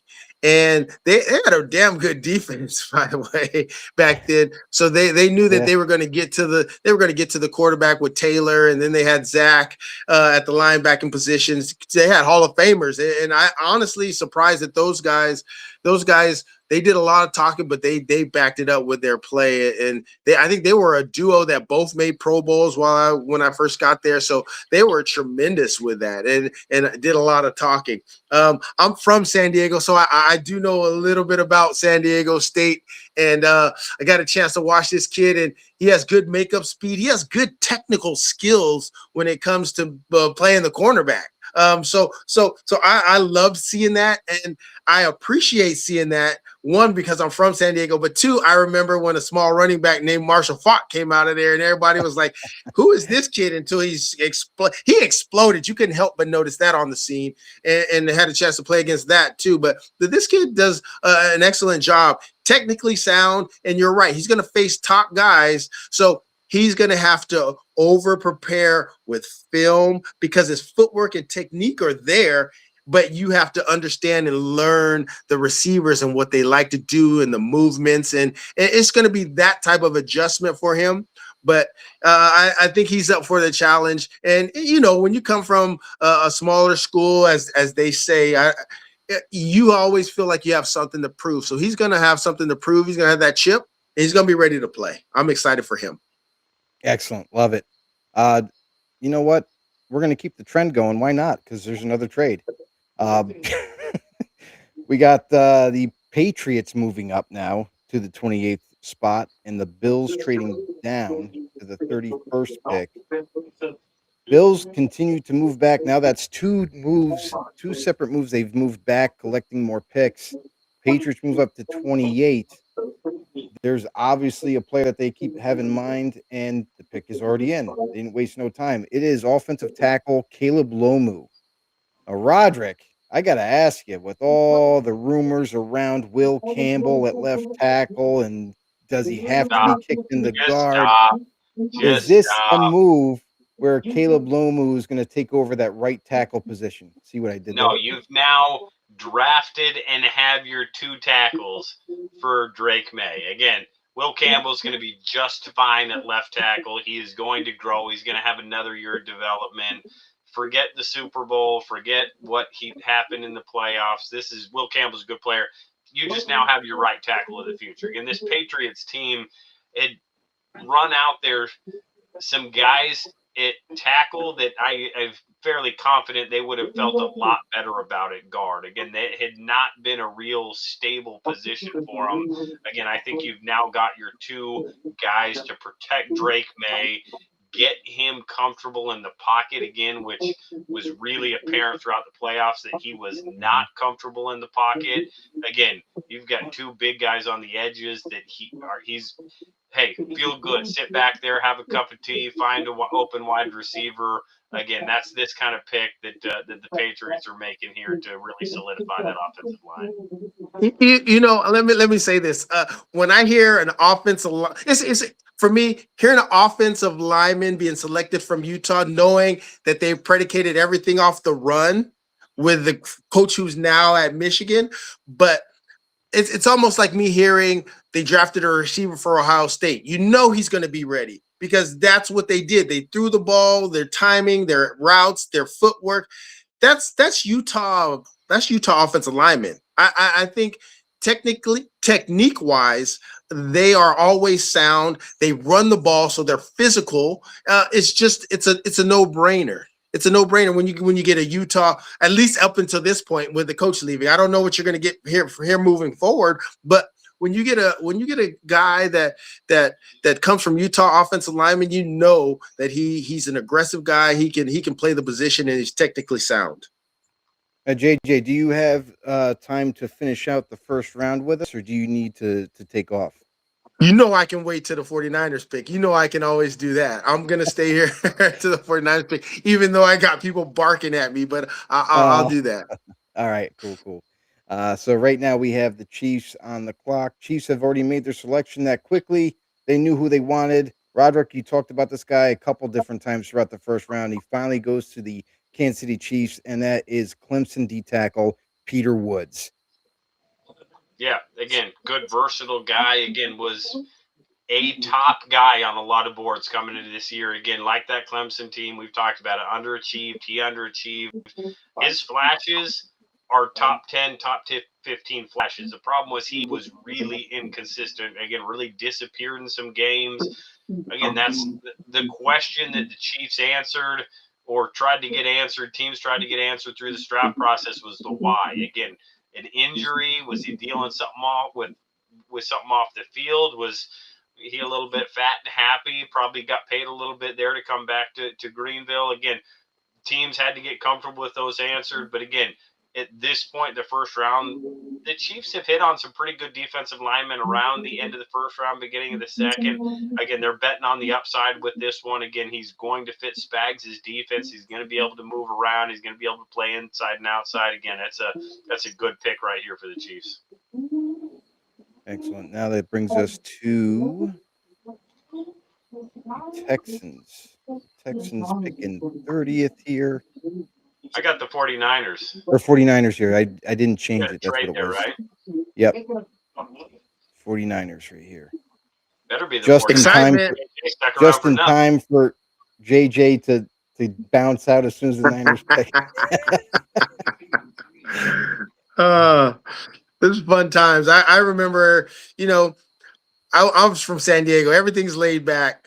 I remember Yeah. draft day at the house, had friends over, had family there. We literally hung out. We had a little barbecue and sat and watched the TV. And when I got the call, I just remember this. I got the call and everybody's looking at me. Oh, I'm And sure. I'm just smiling, and this is old school, you know. This is 1995, so it's been a while. But everybody's looking at me. I hang up the phone and I say thank you to Dwight Clark and thank you. I look forward to it. And they said they'd call back with setting up information to go. And I remember hanging up the phone. And I remember they wrote this story because I hung up the phone and everybody was like, "Who are you going to? What team are you going to?" And my brother is a receiver too. My oldest brother's a receiver too. And he said, I said, I'm going to San Francisco. And he fell out because Jerry and Andre Rison were his two favorite receivers at the time. And so I was like, I'm going to San Francisco. And I just remember screaming. So everybody starts running at me. Like we're in the Jeez. garage, like with the TV on, garage door open. And I just start running away from everybody because I couldn't stop laughing. And I thought I was so excited. And we lived, and I almost ran around the whole block with everybody chasing me, trying to give me a hug, but I didn't quite make it that far because I wasn't trying to run that hard. So those are memories that I cherish because I got to spend it with my entire family. I would have loved to have been at the NFL draft.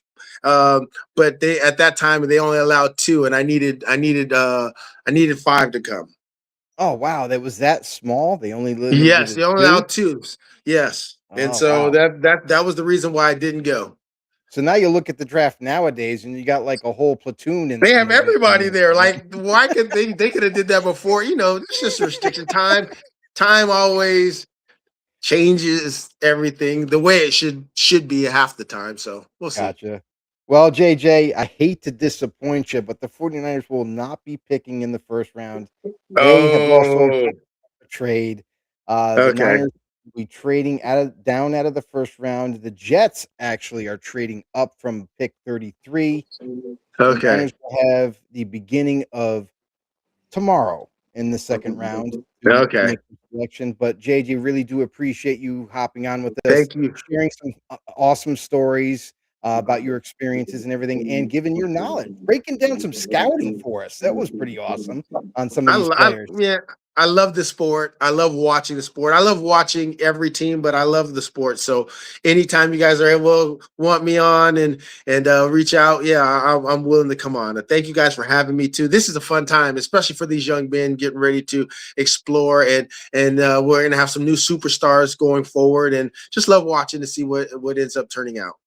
Appreciate it, JJ. Super Bowl champion right there, JJ Stokes, everybody.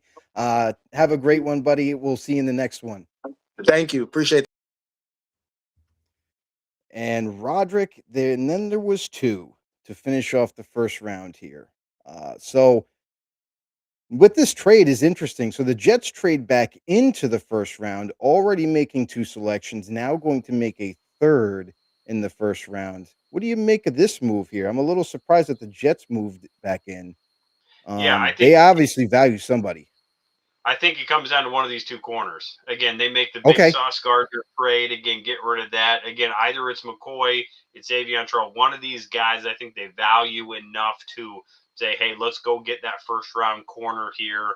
Let's fill it in, and kind of you moved a good one to the Colts, and so you got to find that guy. So they have to be thinking one of those 2 guys, I would think. Absolutely. I think so too.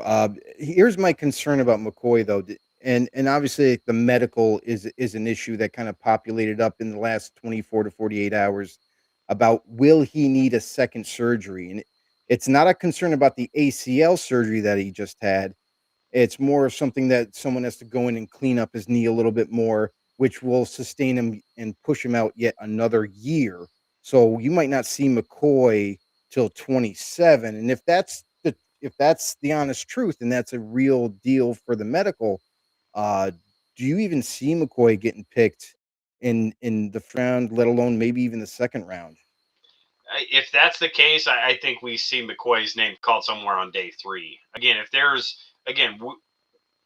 the issues with McCoy is it's been so long since he's already played competitive football. If you start talking Right. about having another surgery to get it right, that's when you start talking about, is this guy ever going to play again? You're not. Mhm. You're going to be hard pressed to spend a day one or day two pick on that. And again, if all of a sudden that's the case and teams have gotten that through medical rechecks and everything, um, man, it'd be hard. There'd be a lot of teams that just have him off the board. Period. Just can't draft this player knowing that the knee is, even if the knee could, if there's concern that the knee could go this year, he may be Yeah. off the board. Yeah, yeah, and that's why like I'm surprised that McCoy hasn't been selected. But this is where I tend to think that because we're pretty much all the way through the first round, his name hasn't been called yet.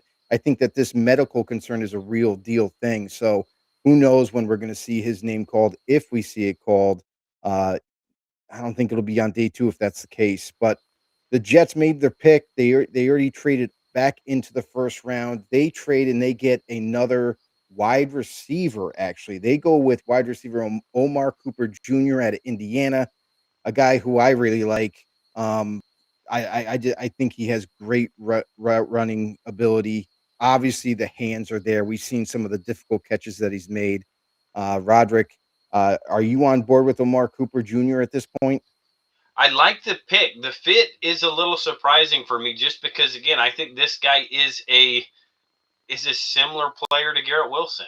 And again, when you start talking about putting those guys out there, again, offensively, schematically, again, you've got two similar players. That's apparently what they want. And again, they got a good one when they do it. But again, traditionally, you think you start pairing guys with slightly different skill sets. And again, for me, Omar is, again, he's a good player. He's a first round wide receiver. He's going to be a starter early on. He can do a lot of that stuff. Again, it's just going to be two guys in Garrett Wilson and Omar that you're probably going to feel fairly similar about, through the year. Both guys are going to want targets, and you're going to hear about it from both of them because they're wide receivers, right? Exactly, exactly.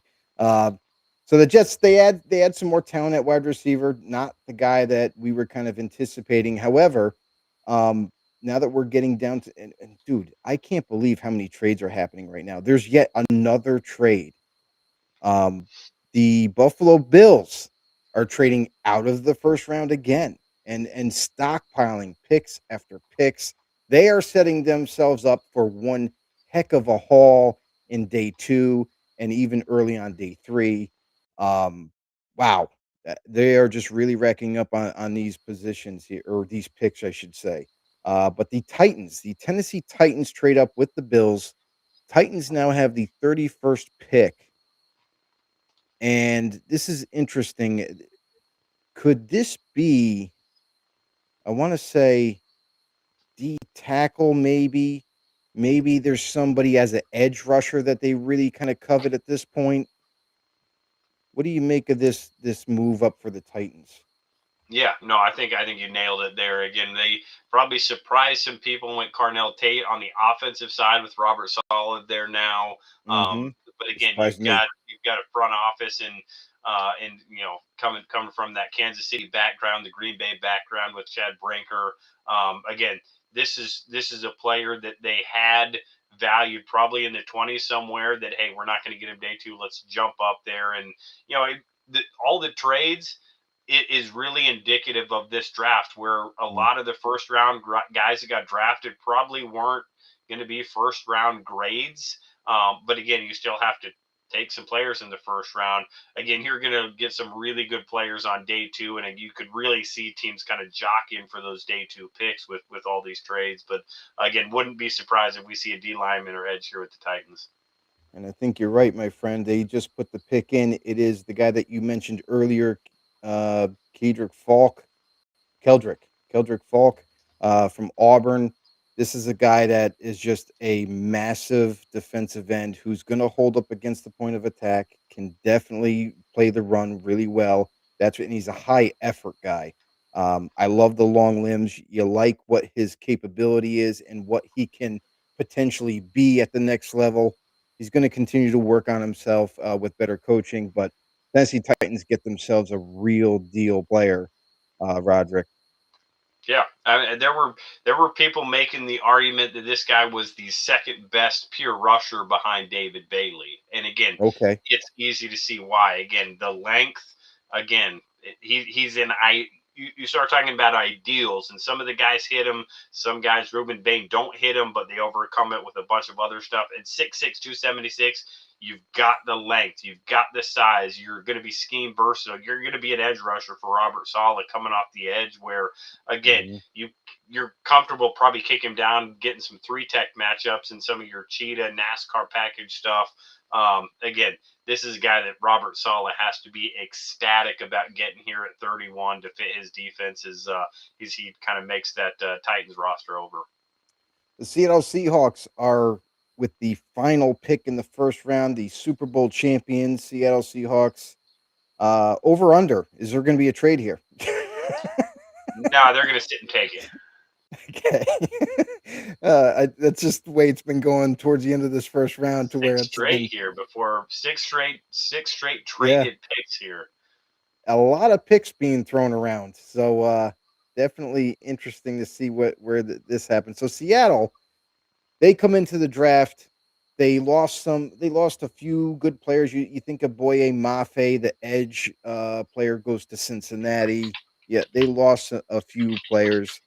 And now with the Seattle Seahawks having this pick, this is another team that I feel like does a phenomenal job. The front office is tremendous. They do a phenomenal job of evaluating talent, staying put, like you mentioned earlier in the draft, how good teams will be patient, they'll hold their position, and the draft just seems to fall to them with high talented players. For Seattle, what do you think they're going to be targeting with the last pick in the first round? If you would have told me the team most likely to trade out of this spot, it would have been Seattle. Again, only 4 picks in this draft. Yes. Only 4 picks. They got a first, a second, third, and then a 6th. So those scouts are going to be sitting bored on day 3, getting ready for the undrafted free agents. But again, you start thinking about some of the guys they lost. Are they going to reload? Again, find another interior, a guy with high upside. Are they going to go get a corner? Again, they could go back to the offensive line. Again, they're in a great spot here with a lot of really good options here. John Schneider, he's been there a long time. He's done it really well. Again, I could see this. Hey, who's the highest player on our board? I don't care what position he is. Let's go get him. Again, you're kind of sitting in a luxury spot here at 32 after winning the Super Bowl when the roster is looking like it is. I could see, again, an Avion Terrell coming off the board here, and Emmanuel McNeil-Warren coming off the board here. Again, why not go grab a Cade McDonald, a Cassius Howell, some of these upside guys on the interior of the defensive line? This is a luxury pick, and hey, whoever's highest on our board, let's go get him. Yeah. Also, I mean, I know that their offense. Obviously, Clint Kubiak is not there anymore, but I gotta believe that the offense they're going to run is pretty similar, almost identical, and keep the same thing going offensively. Do you think they're going to still use a 2 running back system? Is this a spot where maybe a running back they'll look to kind of to pick? Is it going to be like the counterpart to Jeremiah Love, where Jadarian I can't even talk now. Price, there we go. I got it, Rod. It took me a bit. It's getting late. But Jadarius Price, is this going to be a spot for him, or they go a different route like you were mentioning, maybe D tackle? Yeah, I think this is still a little early for another running back. Again, I like Price. I like some of these. I like the Arkansas kid, visit Mike Williams.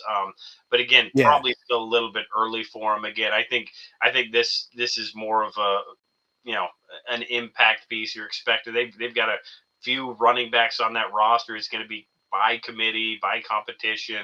They'll roll a bunch of guys out there and kind of ride the hot hand. So again, I don't think it's going to be running back. I think it's going to be one of these defensive picks that they're probably is happy is still sitting here at 32. Excellent. We have the pick in. What a surprise, because this draft, I gotta tell you, this draft flew right by. It looks like we're 3 hours, and it is all said and done in the first round. Seattle Seahawks do go with the running back, actually. They go with none other than Jadarian Price from Notre Dame. So they must have heard their ears ringing and said, you know what, we should just make this pick the way Joe would intend it to. There's no other explanation. But nonetheless, I think he's a talented back. I think if there was going to, I think it's a little too early for Jadarian Price, but I think if it was going to be any running back, it would be him. Um, this fills in nicely for their two back system, obviously. But Seattle, again, like you said, only having 4 picks. I wonder if they're going to be looking to, with their next pick, going to be looking to trade down a lot more often, maybe even like the Bills did, stockpiling even more picks for maybe late day 2 into day 3, because they're going to need them. So, for Jadarian Price, do you think this is kind of one of those picks where some people view it as a little bit too high for Price, or do you think this is kind of like a thing where like they did their homework, they know what they're getting, and they seem pretty comfortable with this? Yeah. Again, John Schneider doesn't pull this card if he's not real comfortable with again adding this running back to the mix. And again, of course, you use your Super Bowl MVP and Kenneth Walker, and you have to get some guys back. Again, Cam Akers is not going to be the answer. You hope that Zach Charbonnet comes back off that knee injury. Again, after that, you've got Cardio Wright, Emmanuel Wilson. You've got some good, solid guys, but this is again. I would not be surprised at all if Jadarian Price is running back 1 going into week 1. And again, that's a player that, again, in a lot of drafts, he may have been running back 1 if his teammate wasn't arguably the best player in this draft. So, Right. again, people are going to hate the running back pick. It's not a running back, in the first round, but we get 2 this year, both from the same school. How rare is that? So it's again, Seahawks get better. Yep. JJ, before you go, we're going to bring back in William. He wants to come in real quick before we depart. William Del Pilar will be joining back us yet again. William, where you been? We missed you this whole time. Oh, I can't hear you, buddy. There you go. There you go. I said, Joe said I asked to come in, Roderick. He was begging me. He goes, we need some life. So seriously, I just wanted to rattle off some quick hit questions for you, Roderick. I've been reading your work a lot lately. Obviously, the last few weeks, I like your takes. And I don't want to take you out of your comfort zone, but let's look past today's draft day. Let's take a look at Fernando Mendoza. How long before he's able to make an impact on that Raiders team? Rookie mini camp for the Raiders. Is it week 1 or week 2? After that, he'll be at OTAs. That is when he will make an impact. Again, Fernando Mendoza is going to be a guy. He's going to step in. I mean, for the goofy personality that we see, this is a locked-in leader that is going to, step in. And anybody that thinks Kirk Cousins, that's his job to, go take. This is Fernando's job. Again, he's going to step in. We're going to see a lot of good stuff for Mendoza early and often from on this Raiders team. So you think he may start early on? Is that what I'm hearing, or you're just talking about leadership role here? No, he's starting week 1. Oh wow! I don't think we'll see Kirk Cousins take a meaningful snap this year. Wow. Okay. As a fan, because I'm no longer in the intricacies, I just assumed it'd be some kind of transition, not to throw him into the fray. The Steve McNair approach, maybe not as long as Steve McNair or Patrick. I think. Well, let me ask you this from this perspective. Everybody says that the reason we have the Patrick Mahomes of today is because he sat a year behind Alex Smith.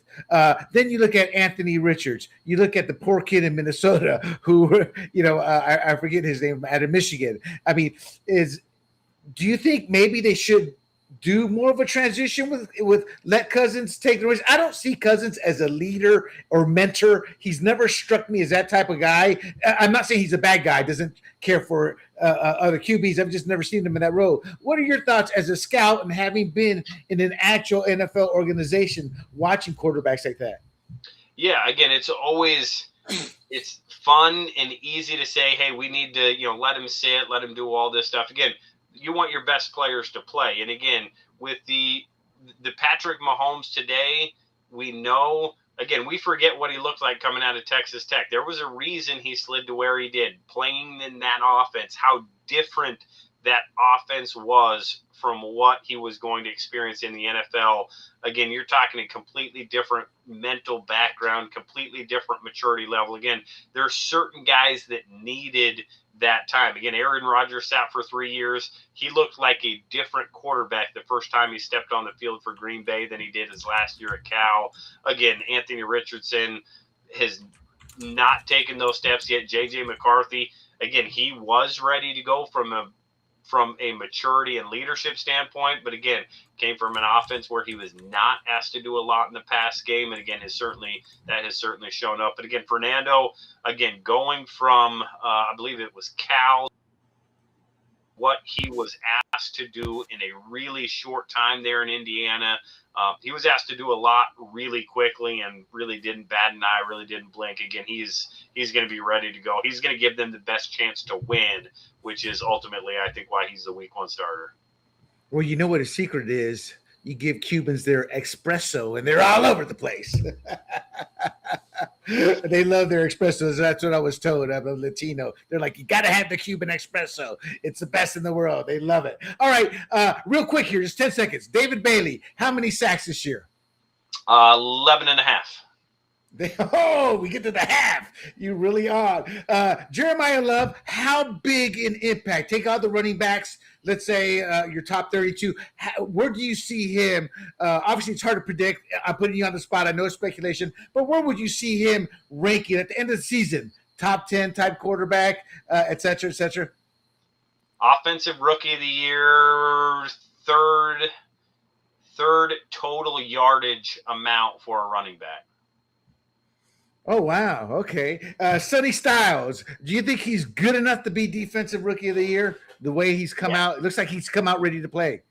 Yeah, Defensive Rookie of the Year. Again, gets Washington back to the playoffs. That's a top 10 defense. How long before we see Ty Simpson? 2 years, 3 years? I mean, because we know it's Stafford's year this year, right? 2 years. It'll be 2 years. I think Stafford will ride off into the sunset, and we'll see Ty Simpson. What is that now? 2028, week 1. Wow. Okay. So Dylan Thieneman? I apologize. Thieneman, yeah. Thieneman. Okay. So you had some choice words for the young. No, he didn't have choice words, but you did question that he maybe overperformed at the combine. And my impression was he may not be as good as that film versus his actual game film. You talked about how you see him in certain schemes. Is he really, and this was your question, I think, is I'm not sure if I see him as a first round pick. Your thoughts on him going 25? Yeah, again, I think that's about where, again, my individual grades are always going to be taken from my experiences. I think this is, again, when you start talking that draft process, this is, to me, a starter level player that, again, his mental is going to make him a little bit better than what his on-field game is. His performance at the combine, his testing numbers, I didn't think quite showed up. But again, I think you get a good player. And again, I used to say the same thing about Harrison Smith in Minnesota. And again, he was a really good player for a long time. He always played better than what his traits put on film. Again, that's why Thieneman ends up going at 25. And again, I think ends up being just a really solid, stable piece on the back end of that secondary. And your thoughts on Chris Johnson re-entering the league as a running back? I'm kidding. He probably still run 4.3, so credit to him. Yeah. I just saw Chris Johnson. I think I've seen like 3 NFL players named Chris Johnson since Chris Johnson left. Out of this first round, what's your biggest surprise? Biggest surprise for me? Oh man, that's a good one. It's got to be Mansour Delane at 6. I kind of thought you'd key in on that one. No, I'm going to go down. I mean, I'm just running through them real quick. It's for me, it's Blake Miller, Clemson tackle going to Detroit where he did. Again, this is a guy. Again, you're pairing a right tackle with the right tackle there. You're pairing a guy that I think I have a lot of athletic questions about him. I think he is more of a back-end starter, not a first-round player. This is a guy that, again, just creates a lot of questions in Detroit. And, again, there's a lot of moving pieces have to happen to make this happen. And, again, Brad Holmes has done a great job, Dan Campbell. Blake Miller is the surprise pick of the first round for me. Well, maybe yeah, I guess I can see that there. Now the fantasy in me is coming out a bit. I know you don't play fantasy, you don't know much, or you don't care to know much about it. And much respect to you. I haven't played a fantasy league since I left the industry, but I know what the fans out there want. Kenyon Sadiq, how big an impact will he make with the New York Jets, where all players go to die? Yeah, I mean, who's your quarterback? I mean, that's what it comes down to. If you want to be a successful wideout, tight end, running back, again, you've got to have a quarterback to throw you the rock. So, again, I'm little. Again, his good plays are going to be good. I think they're just going to be too far and few in between with whoever they end up playing quarterback for them. Oh, I agree.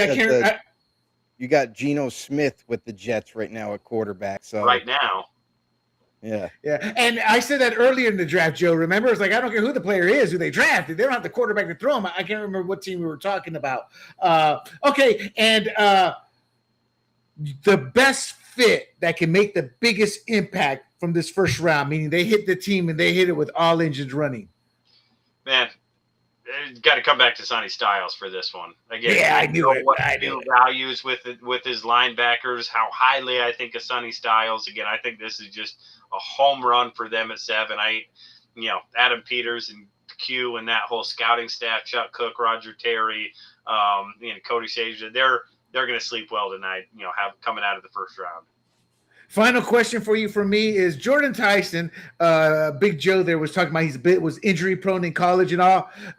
To me, a wide receiver with that type of track history, and again, I'm coming from the fans' perspective, so I may not be 100% accurate.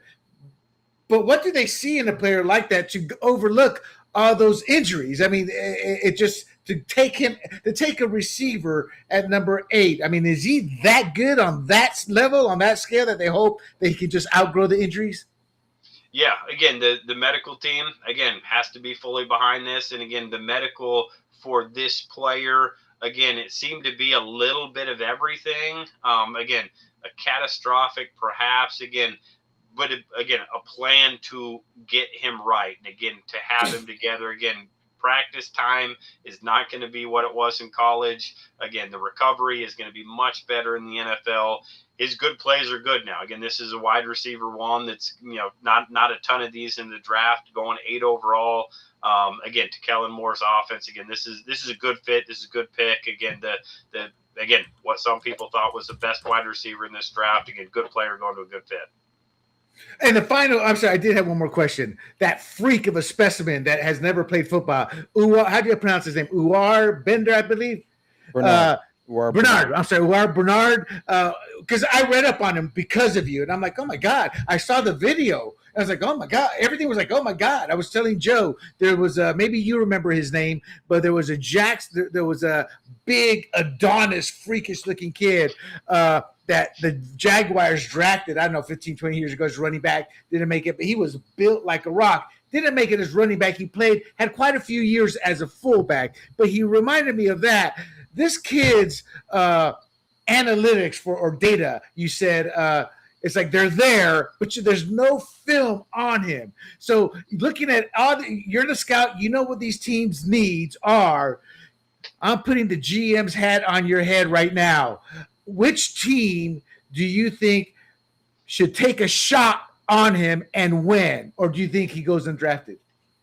No, I think he gets drafted. I think he ends up kind of maybe 5th round. Again, maybe somebody gets excited at the end of the 4th round. Again, teams that I think he would find a great home. I think extremely highly of Mike Vrabel. If he went and got to be trained by Mike Vrabel in New England, I think that's an outstanding fit for him. grow, develop, fit into that defensive line there. Again, I think if Robert Saleh gets a long enough runway in Tennessee, he's a great one to learn from, develop, and grow. And then kind of the outside one would be Minnesota. Again, this is a guy that, again, if you just want to get after the quarterback and go and do some things for Brian Flores' defense, just get off the field and go get the quarterback. Again, a lot of freedom to play and do some things. Minnesota could be kind of a sleeper for me. And your experience is obviously scouting development. How long does it take I mean, every player is different. It's hard to answer, but a player like him, what would you be your expectations like by year 3? This guy can be a force. By year 2, by year 4, or what's your thoughts on that when you see the film on him or the video from the combine? Yeah, I'm thinking hopefully I'm getting some snaps out of him in year 3. Again, if we can get him rotational, get him on the field, again, there's going to be a lot of time spent practice, film room, just learning the intricacies, the nuances of the game. And if we can get something out of him in year 3 and then actually start to have a role for him in year 4, again, that's where patient franchises, again, I fully expect Vrabel to be there. Again, the other two, it's hard telling in Minnesota where things go this year. Robert Saleh in Tennessee, again, ownership group has been quick to move on. Again, you're talking about a little less stable there. So stable franchise with a good history of development, Philadelphia, Baltimore, New England. Now I think those are ideal fits for him where, again, there's going to be a lot of stability around him. Outstanding. That's all I got, brother. I just wanted to come in with some of these rapid questions, not to take away from you, Big Joe, but it's your show. But Roderick, I want to thank you, and I want to let the audience know. So I've been. Can I ask you one more question? It has nothing to do with the draft. Okay, so I've been around. I had one of the very first fantasy sports companies. Then we expanded to do NFL players. We were going to the Senior Bowl combine. We went to all of that. And what happened when the internet blew up was every Tom, Dick, and Harry was a NFL, draft guru all of a sudden. And for the audience, Roderick is in the war room. He's out on the field. He went to the universities. What's your honest take on all of a sudden the internet has made every Tom, Dick, and Harry a draft guru? How do you handle that from personally as somebody who's gone through the trenches, done it, the real deal, when you have to deal with somebody else in the same room who's not done it? And how do you overcome that to get people to understand, hey, Right Step Advising, we're the real deal here. We're not just a bunch of schmoes watching film from the TV. Yeah, I mean, again, what's happened with the draft coverage, with people getting access to film, watching it, it's good for football. Again, it is because of the NFL and it's gotten big. And again, everybody wants to watch it. Everybody wants to write on it. It's good for football in general. It allows me to have a job still advising because, again, there is so much money, so much interest, so much development. So, again, from that standpoint, it's allowed me to continue doing what I'm doing with Right Step Advising, the Scouting the League podcast, everything I'm doing in the football world. Now, again, there's people like Joe that I come on this show, talk with Joe because Joe gives his opinion and then lets me give mine. And the problem with so many out there is they want to give you their opinion and then tell you why you're wrong and then tell you why they're right. And again, tell you what that team should do, and they know better. And again, that is where it was the same as when I was a scout as it is now. I put them in a certain bucket. Joe goes in a different bucket. Again, it's the people out there that are not willing to have a conversation and just want to tell you that they know better because they watched the movie Draft Day and Jerry Maguire and read a couple books. And again, coming on here and talking about 6 years in the draft room and being on the road for 3 years and, looking at guys like Jeff Okudah and Chase Young and, just the list goes, Antoine Winfield, the list goes, again, 300 to 400 reports every year, the time in pro, sitting there at the Super Bowl, being on the field, watching, James White cross the goal line, again, shoves a knife right through your heart. But again, the experiences, again, they're just, Joe can do everything he can to watch the film. You can't ever sit in a draft room and experience that. And that's always going to be something unique, something that I cherish, something that I value with everything exactly. I do. Where does Joe Bushbaum? I assume you're around when Joe was still alive. People in the at least the older crowd consider Joe Bushbaum, who used to come out with the Pro Football Weekly, that digest one every year. Did you ever have the opportunity to meet him or know of him? Didn't know him. Didn't get to meet him. Again, I was. I always loved football. I never got into the draft really till I got a little bit older into college. So, but again, definitely know about the draft guides, and I've definitely picked up a few and read them over the years. And for the audience, Joe Bushbaum was this introverted, nerdy type guy, and he just, Pro Football Weekly at that era was the Bible. Every week that's where you got your news outside of the three main networks on Sunday, and he became a bit of a legend, and he passed away young. But I think he kind of got that ball rolling for a lot of these draft gurus. But they said that when he passed away, they walked into his apartment, Hub Arkush, and it was just wall to wall film. He was able to get the films for years and years. One of the few fans started young that became a legitimate draft guru. But you're right, Roderick. There's certain things in my industry, being going to all these events. There's when I went to the Senior Bowl, when I went to the Combine, when I went to all these things, it's nothing like the circus it is today.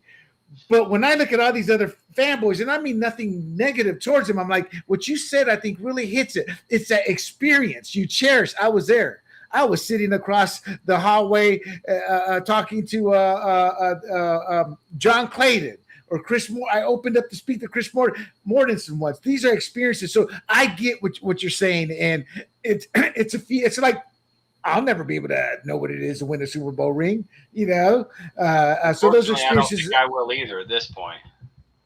Never say never, brother. You've got the chops, you got the gravitas, and we can always hope and pray for you. Joe, I apologize about coming in and hogging your time. And Roderick, thank you so much for all the work you've done with us for keeping Joe company there and educating our audience. And I enjoyed checking out your videos, and I truly appreciate all the help you've been to us. Yep. Thanks, Will. All right, guys. Good night. Good night, William.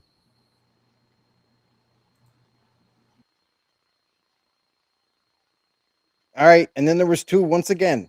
Thank you, Roderick. You've been a trooper. Really do appreciate you coming on with me, spending a lot of time in the first round, giving me your experience, your knowledge, and breaking down some of these prospects. It's a truly an honor for me, having, like you mentioned, like you're a guy that's been there, done that as a scout.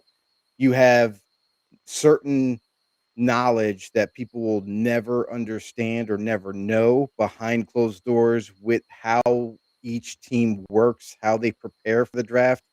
And furthermore, I can't wait to do it again. Have you back on the show. Thank you so much, buddy. Really do appreciate it. Yeah. Listen, for the audience that is going to see the end of this show because it's so long. Thank you guys for hanging around, watching. Definitely comment down below if you have any questions in the future that you want me to kind of forward to Roderick or anything like that.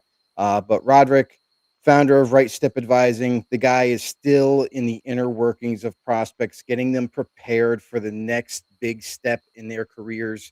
Also, co-host of Scouting the League. I beg you, I implore you, if you love football data, information, knowledge that can be handed down, make sure you check out Scouting the League podcast. It is awesome and in great detail. If you want to know the inner workings of the NFL, this is the guy to get the information from. I'm losing my mind. Roderick, thank you so much, buddy. I'll see you in the next one.